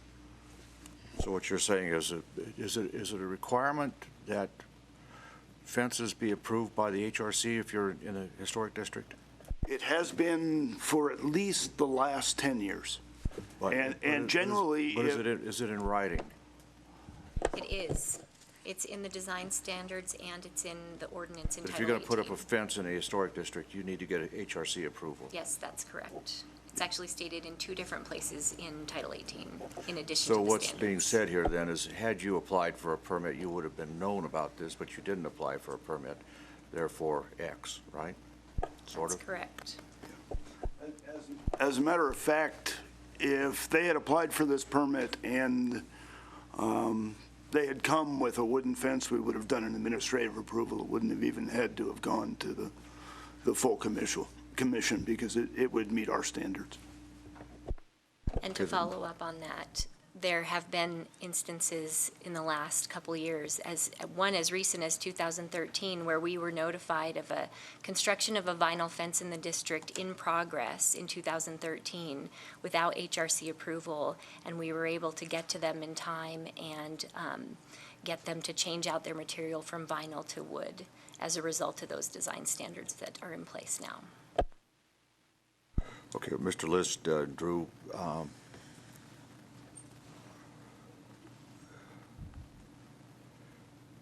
yeah, you touched on it a little bit, but help me understand why your client didn't apply for some form of approval from HRC, whether it's a vinyl or anything, approval for a fence. Why didn't they do that? The home has been in her family for quite a while, passed on from generation to generation, and she just became, I guess, the manager of this property. She's a medical doctor. She lives in Alaska most of the year. The house has been rented off and on, but she hasn't been in the state for any good long period of time for a long time. She hopes to come back here when she's done with her medical practice and retire. The simple answer to your question is she had no idea that she needed a permit to get a fence in the historic district. Ignorance of the law is no excuse, but she'd been out of the state for quite a long time and did not know that she knew of the historic district, but not of that specific requirement. How about the fence people? builders of the fence? I can't speak for them. Mr. Mayor, about 5 years ago, we actually had a workshop that with a number of the fence contractors in town, because we were seeing issues with fences not being permitted, vinyl fences and things like that. So most of the fence contractors in town, Artistic, Florence, and a couple others are more than aware that a fence in the district does require a permit. If I might, had she applied, she wants the vinyl fence. She thinks it's easy to maintain. She thinks it'll last a long time. It's not going to peel. It's not going to fall over. The posts aren't going to rot. That's what she wants. If she had applied for a permit for a vinyl fence and been rejected, we would still be here today because she believes, and I believe, that vinyl fences are not properly addressed nor prohibited in these guidelines. We would still be in the same place today. And that's really where we're coming from here. There's nothing in here that prohibits vinyl. What it says is, in a sense, make it look good, don't obscure the view of the house, and make it look like your neighbors. And that's what these guidelines say to a layperson, and that's pretty much what she's done. Had they said no vinyl, I think she would have understood and she'd be changing her fence out. Michael, help me from an equity standpoint understand the thinking of the HRC when you have two fences exactly like it, they're right next door to it in a line. How do you say one can't exist, but you're going to turn a blind eye to the other two? How do you do that? I mean, and I know it's a tricky question, but help me understand that a little bit better, what your thought process is. The Historic Commission has debated fences for a while. Matter of fact, for our Historic Preservation Awards, those other adjacent properties have all been nominated, and when we discuss them, we don't nominate them because of the vinyl fences. It preceded our real concern in the district with them. Nobody's really sure if they were installed before we started addressing fences or what the situation was. They've been there for quite a while. I was playing basketball with Jim Gioretta 20 years ago at Capitol Courts when I think he put his in, and it wasn't an issue then. What we're trying to do is comply with the standards in terms of materials. So yeah, and I got that's the that, and I consideration. appreciate exactly what you're saying, and I think, I understand that. I guess, under the facts and circumstances of where we are right now with this particular fence, when there are two others right next, and it's all in one line, it's pretty hard to say, well, two can stay and one goes. And I got the fact, that nobody really knows when the other two vinyl fences were put in. It just it's just hard to wrap my arms around, because a violation is a violation, and there's a nuance, in terms of vinyl as to whether or not it's it's set forth in the guidelines or not,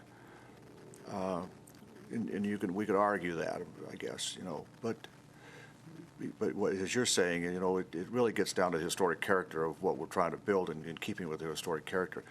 I just don't see how, unless it's specifically precluded and you're looking at two next door, how someone would know that you couldn't put up vinyl. Now, that doesn't excuse not asking for a permit in the first place, and I get that, and I guess that's kind of sticks at me too. So one of the sticking points we have was we considered the fact that there were adjacent fences. If we were to approve this because there's adjacent fences, then what becomes adjacent? We've already, in the last 5 years, we've told two homeowners to remove their vinyl fence, replace it with wood, and they complied. If we say, well, this one is appropriate because it's near two adjacent, then we set the precedent across the district that, I mean, it's the same idea. If we specify that they're not applicable in the district, then if someone wants to put a 6-foot vinyl fence in their backyard where it's not visible from the street, really doesn't affect the structure, we can't approve that either. If we approve this, then anytime someone comes into the district and wants to put a vinyl fence in, we've set a precedent. We've said, yes, it's allowable here. The fact that from the historic knowledge, no one knows if those other 2 fences were approved or not. And if there's more, it's the same situation. There may be little ones around the district that haven't been approved, but in the past, we have set the precedent that no, using our guidelines and looking at the materials, that these are not, vinyl fences are not compatible with the district. I got you. Okay. Brad, Supervisor Bunkhouse. Well, I'm struggling with the same exact points that the mayor's bringing up. I think that you can make an argument that the precedent's already been set. So I guess what I would ask is, why hasn't the HRC changed their policy to address vinyl? And the comment I just heard you made was, if we outlaw vinyl or prohibit vinyl, then we can't approve a 6-foot vinyl fence in the back where it can't be seen. But you actually can do that. You just make your policy that there's no vinyl allowed that's visible from the street or in the front yard along the front or side yard setbacks. So my question is, why hasn't that been addressed?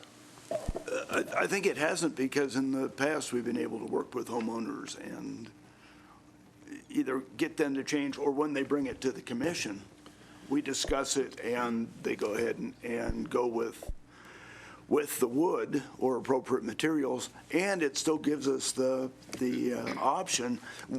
During this meeting, we asked if they would consider moving that vinyl fence to the side where it's not visible and installing a wooden fence in front. And we recognized there was a considerable cost. It's there. If we could minimize the visual effect, that would have worked as well. So, but I don't think that we're just talking about the 2 adjacent vinyl fences. My understanding from the appellant is that there's 5 other vinyl fences in the district as well, and I haven't been out there to count them. So if we just assume that that is a correct figure and we have 8 unauthorized vinyl fences in the district today, isn't that enough to have the HRC actually address this specifically so that there are no more issues going forward, and also to discuss the possibility of taking action against those 8 properties so that this situation that we're in today doesn't happen again in the future? Absolutely. And I think the reluctance has been, 15 or 20 years ago, we did revise standards. We came and kind of increased the authority of the commission. It's a long process. Doing it piecemeal, one item at a time, doesn't make much sense, but there are things, we're still fighting with windows and things like that. And I believe at a couple of our meetings, we have brought up just commission member items regarding updating our fence standards and things like that. So it's definitely worthwhile, and we probably haven't attacked it yet just because we've been getting cooperation from the property owners, and they're going along with us, the way the guidelines are written now. I'd just like to add that, again, if she had applied for the permit and been denied, she would still be here today.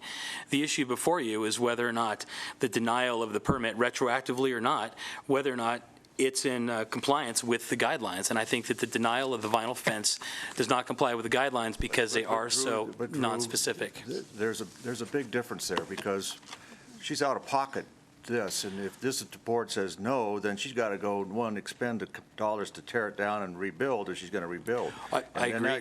So that's the difference. Because we're in the box here of saying that. And I got what you're saying is that, I got it. Okay. Supervisor Abowd. And I think I'm concerned too, because there's an enforcement base versus a complaint base, and you probably wouldn't have even known about this fence if someone didn't complain about it, and it would be just fine. So in looking at the ordinances going forward, I think they're probably, I know you're not in a position to go around and check the neighborhoods all the time, but in some way, shape, or form, I think that we can't go forward with just complaint-based type of enforcement on these type of rules. It just, I feel like we're singling somebody out. I guess that's the bottom line, and that's troublesome to me. Right, and Drew, I just wanted to point out that the difference, as the mayor stated, we wouldn't be talking about removing an existing unauthorized vinyl fence because it wouldn't exist yet. So if the appellant had appealed the denial, the fence wouldn't exist. That would be a very different situation for us here. I agree wholeheartedly. That is a different situation. But the situation that remains the same in both situations, the thing that remains the same in both situations is that the guidelines here don't address vinyl. That's the same. So, thank you. But the guidelines do address that the HRC has the authority to determine whether or not the material of the fence enhances the historic district. That is the job that they're doing, and they do have that authority. And in their determination, vinyl does not, in this case, enhance the historic district. So I do want to say they have the authority to determine whether or not, by the code, whether or not it complies. And so I'm concerned both directions. I don't think there's a win either way in this, because I want to support the HRC to keep the historic district. So my concern or my question really might have to go to council is, do we have authority, does the HRC have some authority to have those other properties, the 8 vinyl fences that are in the district, to prove up their approvals? If you were to send them a letter that says you have a vinyl front, same letter that you sent this property owner, would they not then have to come in and say, no, sorry, got my approval on blank date? It's just a question.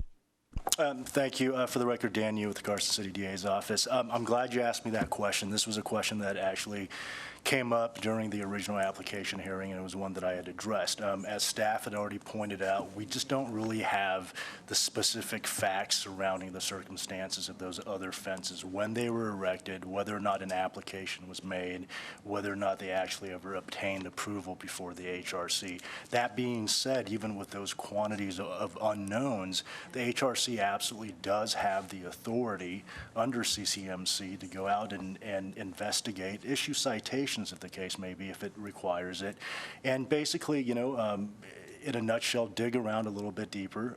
We don't know, as I also mentioned at the initial hearing, there are different considerations that come into play here. I want to take this opportunity to address what I am really seeing or hearing today as various questions or mixed questions, I should say, of policy and law.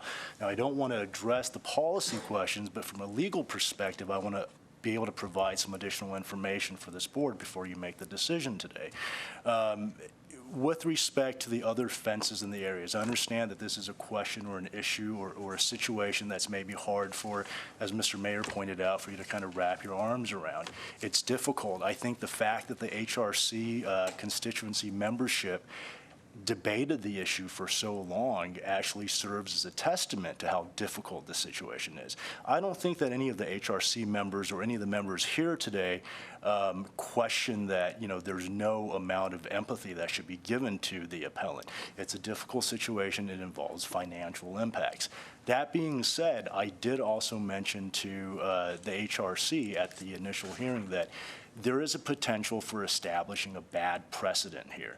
And what I mean by that is, as difficult as it is to make a decision to say that despite the fact we have adjacent vinyl fencings, we can't allow you to do it, it's difficult, but at the same time, by allowing someone to move forward based on the fact alone that it's because you already put it up, That really sets a bad precedent moving forward. I can certainly envision a situation where others in the future who might have perhaps a less than, I would say, upstanding moral character or integrity could perhaps use this as a hook to say, well, I'm just not going to seek approval despite the fact I'm aware of the fact that I need to seek approval before erecting it. I'm just going to go ahead and do it, wait for the citation, come before the HRC and say, well, in accordance with the decision handed down with respect to Dr. Chase's fence, I should also be left off the hook. I think that really does establish a bad precedent.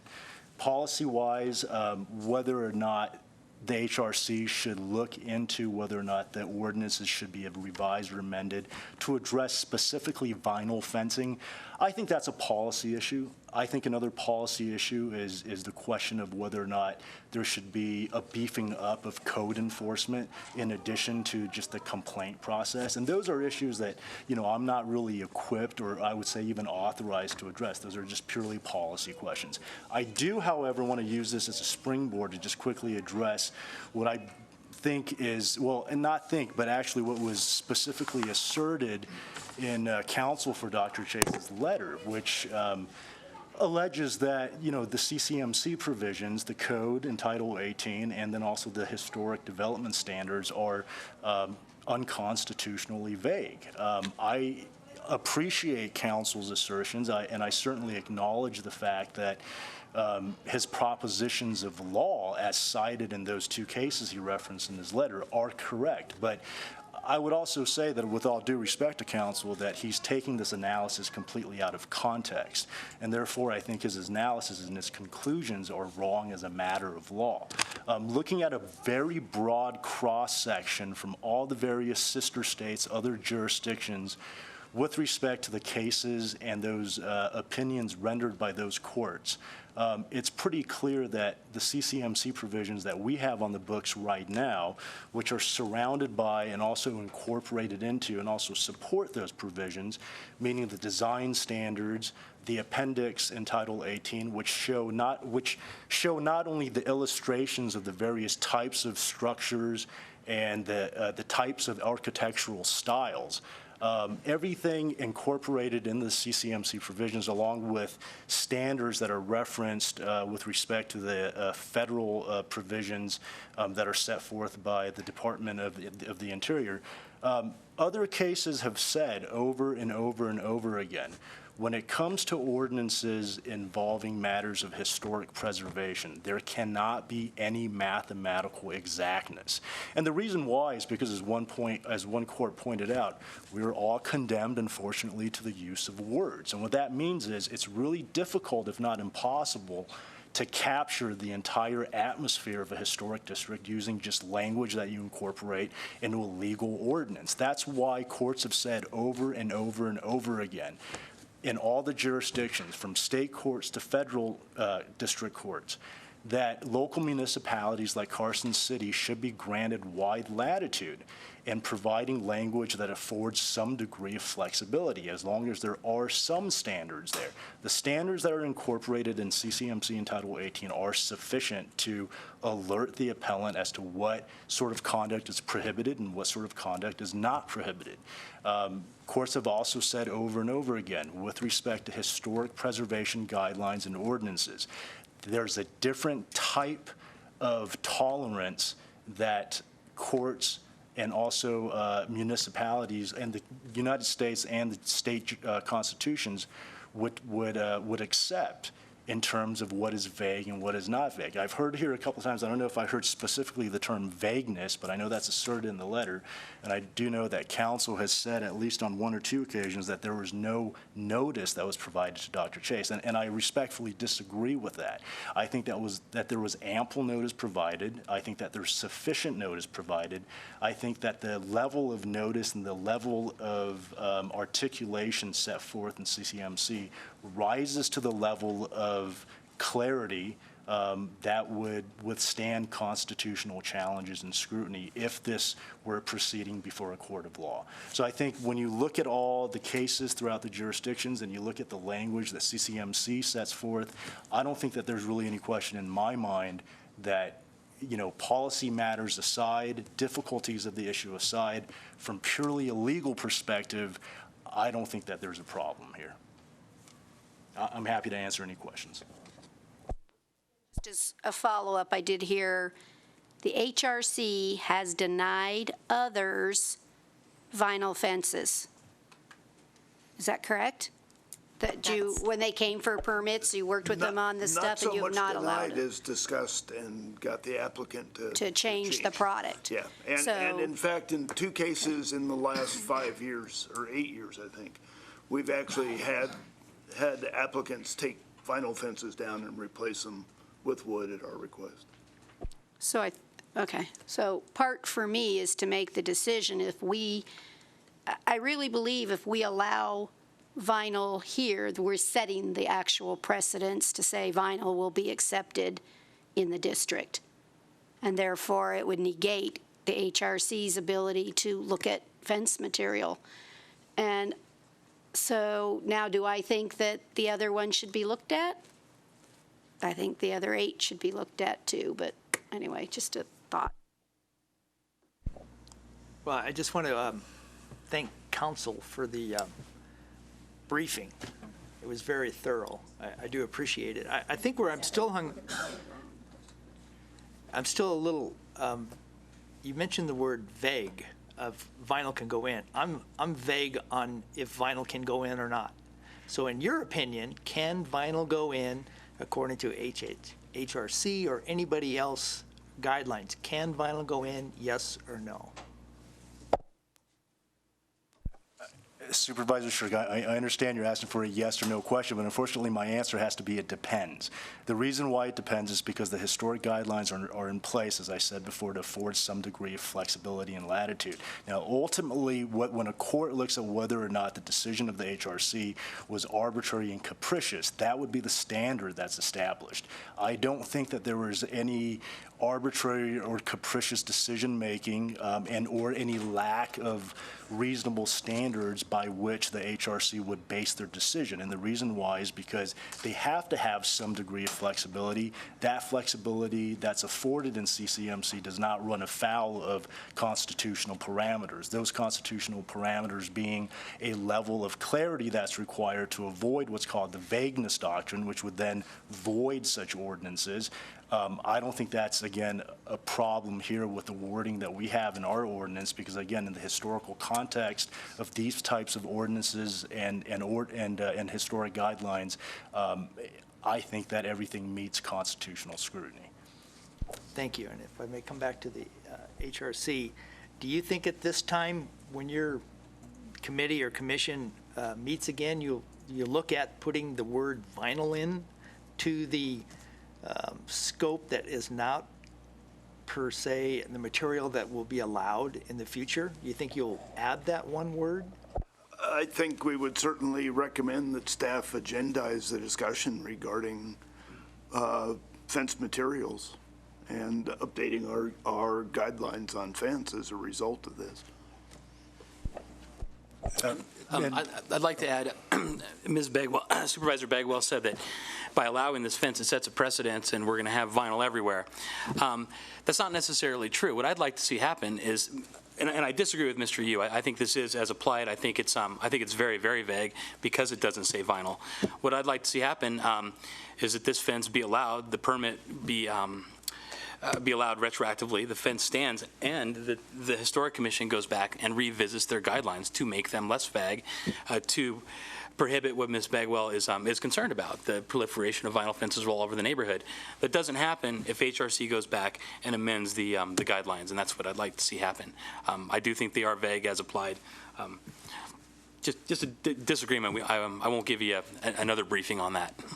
And Mr. Mayor and Supervisors, if I may, just really quickly, I'd just like to add something just to, in response to Council's disagreement with that. I took the liberty of just taking some language from some other ordinances that have successfully withstood constitutional challenges based on the vagueness doctrine. And I just wanted to simply provide this as examples of nothing more for the Board of Supervisors in making your decision. There have been other jurisdictions where ordinances have prohibited construction or alterations that, quote unquote, are incongruous with the historic aspects of the district, upheld, or impair the atmosphere of the town, upheld. Prohibits the use of intense or lurid colors, a multiplicity or incongruity of details resulting in a restless and disturbing appearance and an absence of unity, upheld. Any alterations or construction which would be detrimental to the interest of the historic district, again, upheld. Other ordinances where it, for example, required changes to complement the overall character of the district or to complement the architectural and historically appropriate style, again, all upheld. I don't think that there is any necessity or requirement that the word vinyl appear specifically in CCMC. Now, would it make it easier for the appellant or to future members of the public who have or who face the same situation? Absolutely. But does that lack of the word make it so that our code is constitutionally defective within the context of this analysis? I would say no, it's not.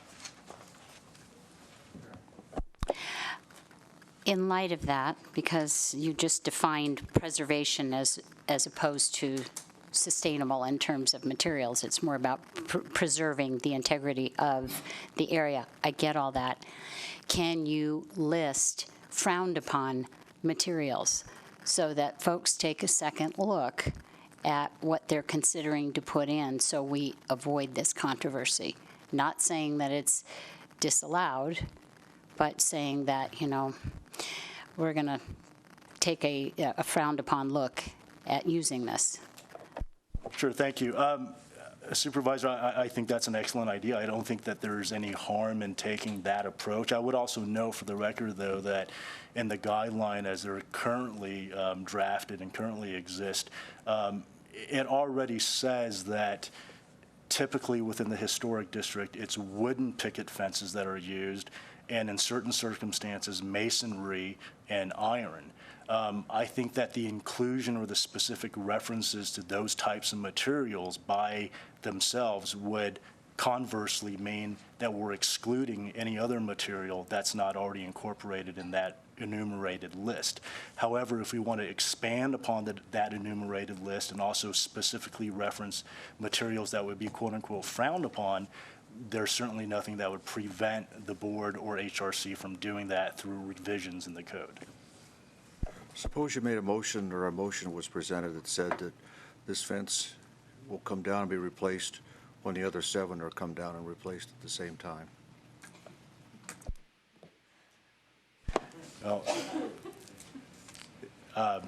Mr. Mayor, again, just referencing back my earlier explanation that this perhaps would set a bad legal precedent, I would love to be able to say, yes, we can do that. Doesn't that solve the legal precedent if you say, you know what, we think this is wrong and we think the other 7 are wrong, therefore they all come down?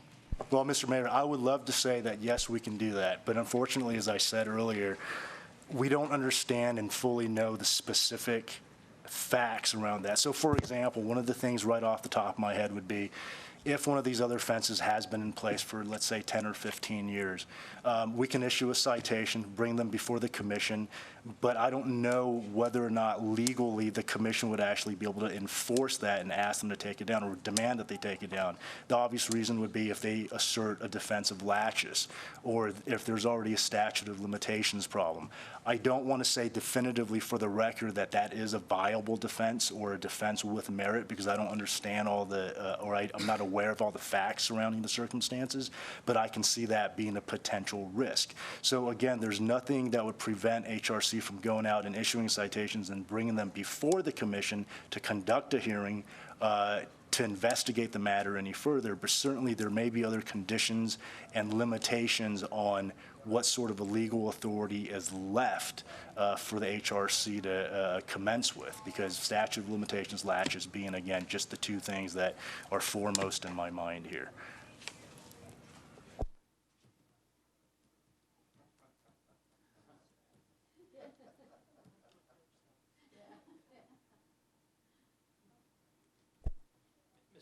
It's hard to find a Solomon's way out. Yeah.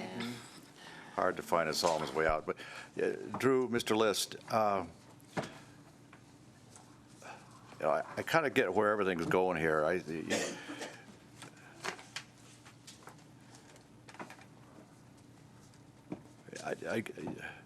I disagree with you in the sense, and I agree with this with the Deputy DA, that I don't think that the code is unconstitutional. I don't think that. But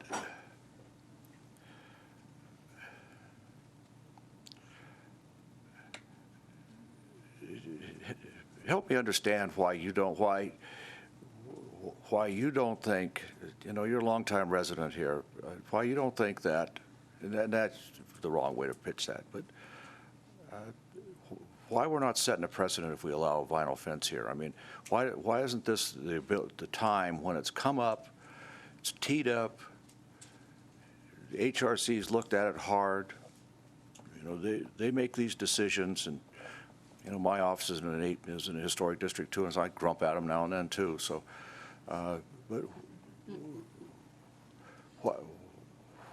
why aren't you, by asking what you're asking here today, why aren't you asking? Are you really asking that we avoid? You're really saying we're not going to create a precedent, but we really are in a way. I mean, that's what we're doing. I understand what you're saying. And I understand what Mr. Yu is saying. Somebody else could not get a permit, build a vinyl fence, and say, well, hey, you did it with Dr. Chase. I want to be treated like her. I get that. The way that you fix that is by immediately getting the HRC to put a moratorium, however procedurally they do that, put a moratorium on vinyl fences in the historic district. Tell the press about it. Send everyone in the neighborhood a letter that says, vinyl fences are now prohibited in that particular neighborhood. My client simply wants to be treated fairly as her neighbors, and again, in all measures of the code, a vinyl fence should be allowed by more metrics than others. For example, we talked about the scale, the rhythm, the style. It fits all of those. The code talks about not obscuring the sight line. And in fact, this fence improved the sight line from what it was before. It talks about fences being, type of fences being determined by the function and the location. It meets both of those as well. By every measure of this code, a vinyl fence should not be reasonably rejected if it came up for a permit. But it doesn't, Drew. It doesn't meet the material criteria that Mr. Yu spoke to. That's in the guidelines. And that's only one of many, many things that these guidelines talk about. Is the material. True, but I mean, but they do talk about it. I mean, and I guess vinyl is not specifically permitted or disapproved, but the guidelines do mention material and types of material, and the guidelines are pretty specific in terms of meeting the historic nature of the structure, not just from a visual standpoint, but from a material standpoint. And again, material is one of many, many things that are listed in this permit, and that's what I'm getting at, is that materials listed, I think twice, but it also talks about all of these other things. So considered as a whole, along with the visual, the function, and all those sorts of things, as a whole, this fence meets the requirements more than it doesn't, I guess is my point. And if you look at the one item when it talks about material, it says typically they were low profile, which it is, so it meets that one, and wooden. That says typically. It doesn't say that they must be wooden. And then it suggests that a few are also metal and masonry. That's what it talks about in terms of the material. And again, when you look through it, it also talks about the context, the style, the design, the function, meeting the visual, the sight line, the texture. It talks about all of those other things as well. So on the whole, more often than not, by more metrics than others, this fence does meet the criteria. And I would suggest that if the Historic Commission at this point wants to have a moratorium on fences, yeah, now's the time to absolutely do it. Strike while the iron's hot. I would say accept this fence, and going forward, put a moratorium on the vinyl fences based on the material, and update the code to let people know. Lori. So maybe I'll be a little bit broader in my thought on this and my concern about the precedents. I think materials throughout the HRC, and I don't care whether it's a fence, material is the heart of a historic district. It's the whole purpose, is you want to replicate what was there before. So even though this may only be an element, I think it's one of the most important elements that you're looking at. No different than a window, no different than the siding, no different than the roofs. And so in the whole context of this discussion, I don't want to set even a different precedence that I'm concerned about, is that the applicants are going to come and say, I want to use this material and you didn't put so a new thing is created and I want to use that because you didn't exclude it in the code, and that you're every year having to worry about going to what new construction materials are out there, and I've got to go change the code. So I think the code is written in the fashion to allow new things that are coming in to give the HRC the authority to determine whether or not that material enhances the historic nature. And so I'm also concerned about further precedents than just the fence issue. I'm concerned about the material issue. And if I could just expand on Supervisor Bagwell's statement, something that hasn't been discussed here is the fact that these guidelines in our code are based on the Secretary of Interior's standards of rehabilitation. They're outlined in staff's response to the appellant's letter, and they very specifically talk to materials in almost every single case. And those standards are referenced at the end of every one of our individual standards. So you see our section on guidelines for historic fences. They reference standards 2, 4, 5, and 6, which are incorporated into our code in the beginning of those standards. And related specifically to the guidelines for new fences, it references standard number 9 of those Secretary of Interior standards, and it says, new additions, exterior alterations, or related new construction will not destroy historic materials, features, and spatial relationships that characterize the property. The new work will be differentiated from the old and will be compatible with the historic materials, features, size, scale, proportion, and massing to protect the integrity of the property and environment. That's related specifically to new construction. But if you reference back to the other standards, standards 2, 4, 5, and 6 also talk very specifically about materials.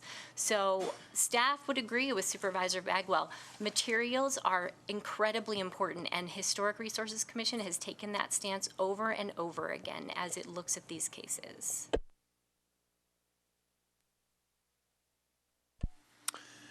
Well, what I keep coming back to here is that if the appellant had applied in front of the HRC as required, we might be here hearing an appeal today, but it would be a very different situation and the conversation would be very different. We wouldn't be discussing whether or not we should allow an existing unauthorized fence because it meets 4 out of 5 of the criteria in the guidelines. Those arguments would have been made in front of the HRC and would have been denied, and then it may have been appealed here, and we would have only been talking about whether it should be allowed. So at the end of the day, when we take a vote today, regardless of precedent, regardless of anything else in this, that's what I keep coming back to, is that we wouldn't be here if she had done what was required, which was to go in front of the HRC prior to building the fence.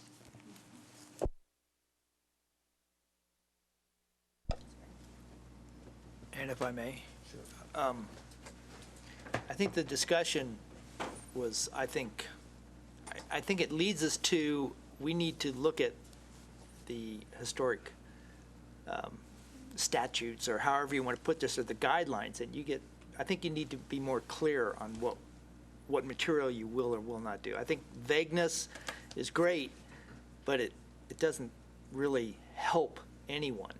I think if vinyl is not to be a material that you want in the historic area, I think you should just say vinyl is prohibited. That's it. I don't think we should keep going as vague as we are. And to coming to us, I think, as Brad mentioned, if you had been to the HRC and asked for the permit, we wouldn't be here today. And I feel sorry for the homeowner that she's in the predicament she's in today, but it's not anyone's failure to do their job. It's her failure to get and go before the HRC. So in that respect, I tend to think that, well, I kind of gave away how I'm going to vote, I think. Sorry. We all did.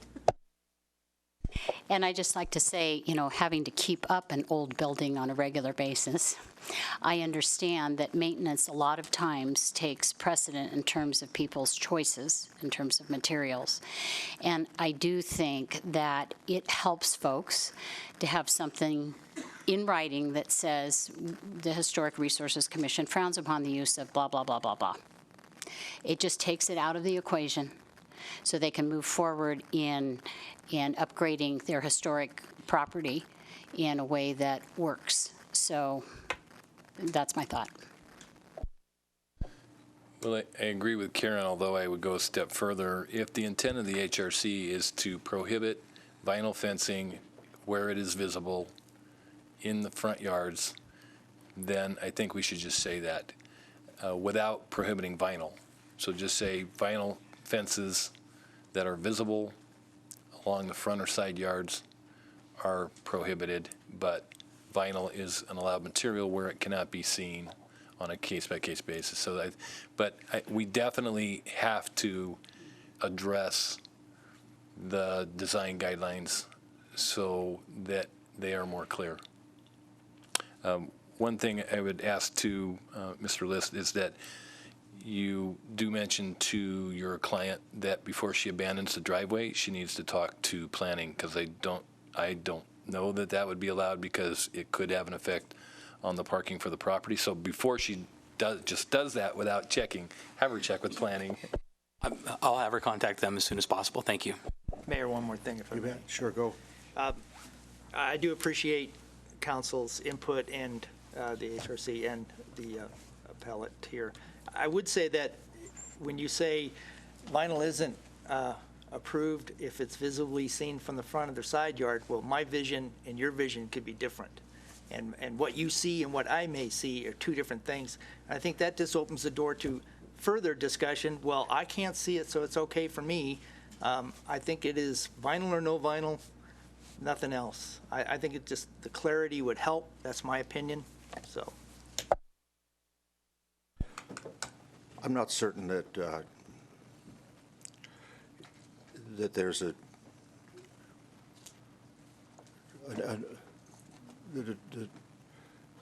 the standards as they are right now aren't sufficient. But I would agree with with kind of a statement that vinyl is generally frowned upon. But I don't know that I would want to take away from the flexibilities in the standards right now, the way they're drafted, but that's just me. But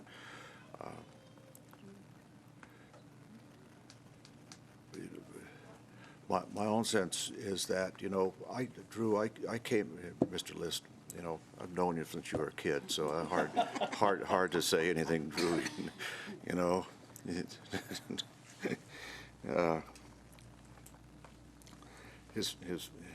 his father was my sponsor at my fraternity at Stanford. It's a small community, so it's hard anyway. I came in here thinking, how do you do this when there's fences right next door? And I drove by there, and I looked at where it is, and and frankly, when you look at it, you have to say, come on, Resource Concepts, paint your fence, And it didn't make a whole lot of sense to me how you can have two additional adjacent fences right there looking the same, and you're going to say no to one and the other. But I got to tell you, after listening to all the debate, I think I see where folks are coming from on this one, and I guess, where I fall down is, had your client file for a permit in the first place, we wouldn't be here. And so, I'm inclined to say, I'd turn a blind eye and say this is a one-off, one-time decision, let this one go. But the fact that there wasn't an application to begin with, or even an overture to say, what, do I need an application or whatever, I'm concerned that what we're doing here, if we allow this to happen, is that we're setting an even more dangerous precedent than we would be if we said, hey, I'm just concerned with that precedent. So, that's kind of where I come from. Anyway, all right. And you want to address anything I just said? And no, Mayor, I'm fine, thank you. Okay, all right. All right. We don't take public testimony on these things, so Board, Solomon has left us. Who wants to make, all right. I move to uphold the Historic Resources Commission's denial of HRC 16-020, a request from Michelle Chase, property owner, James T. Garden Revocable Trust, for a vinyl picket fence on property zone residential office located at 210 North Minnesota Street, assessor's parcel number 003-192-08, because vinyl fencing does not comply with the standards and guidelines for rehabilitation, Carson City Historic District guidelines, and is not consistent with Historic Resources Commission policies. Specifically, number one, vinyl fencing does not enhance the overall visual presentation of a building of this age, and number two, a fence made of vinyl does not contribute to the character defining features of the building in a positive manner because of the age and historic nature of the building within the historic district. Second. Okay, on the motion, further discussion? All in favor signify by saying aye. Aye. Okay, Drew, thanks. And Thank you very much. Thank you for the quality of your argument. And, these are, that these are hard decisions, and we live in a small community, and I want to really thank you for it. And I appreciate the board's discussion. I think it was very fruitful, especially in relation to possibly updating the code going forward. I appreciate that. And working with a board like this is one of the reasons I love Carson City. So thank you very much. All right, thanks. All right.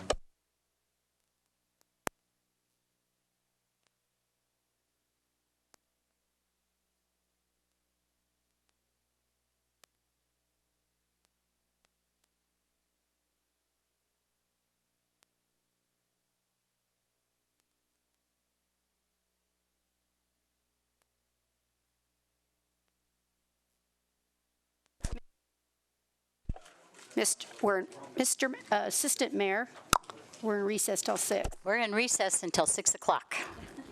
The mayor's left the building.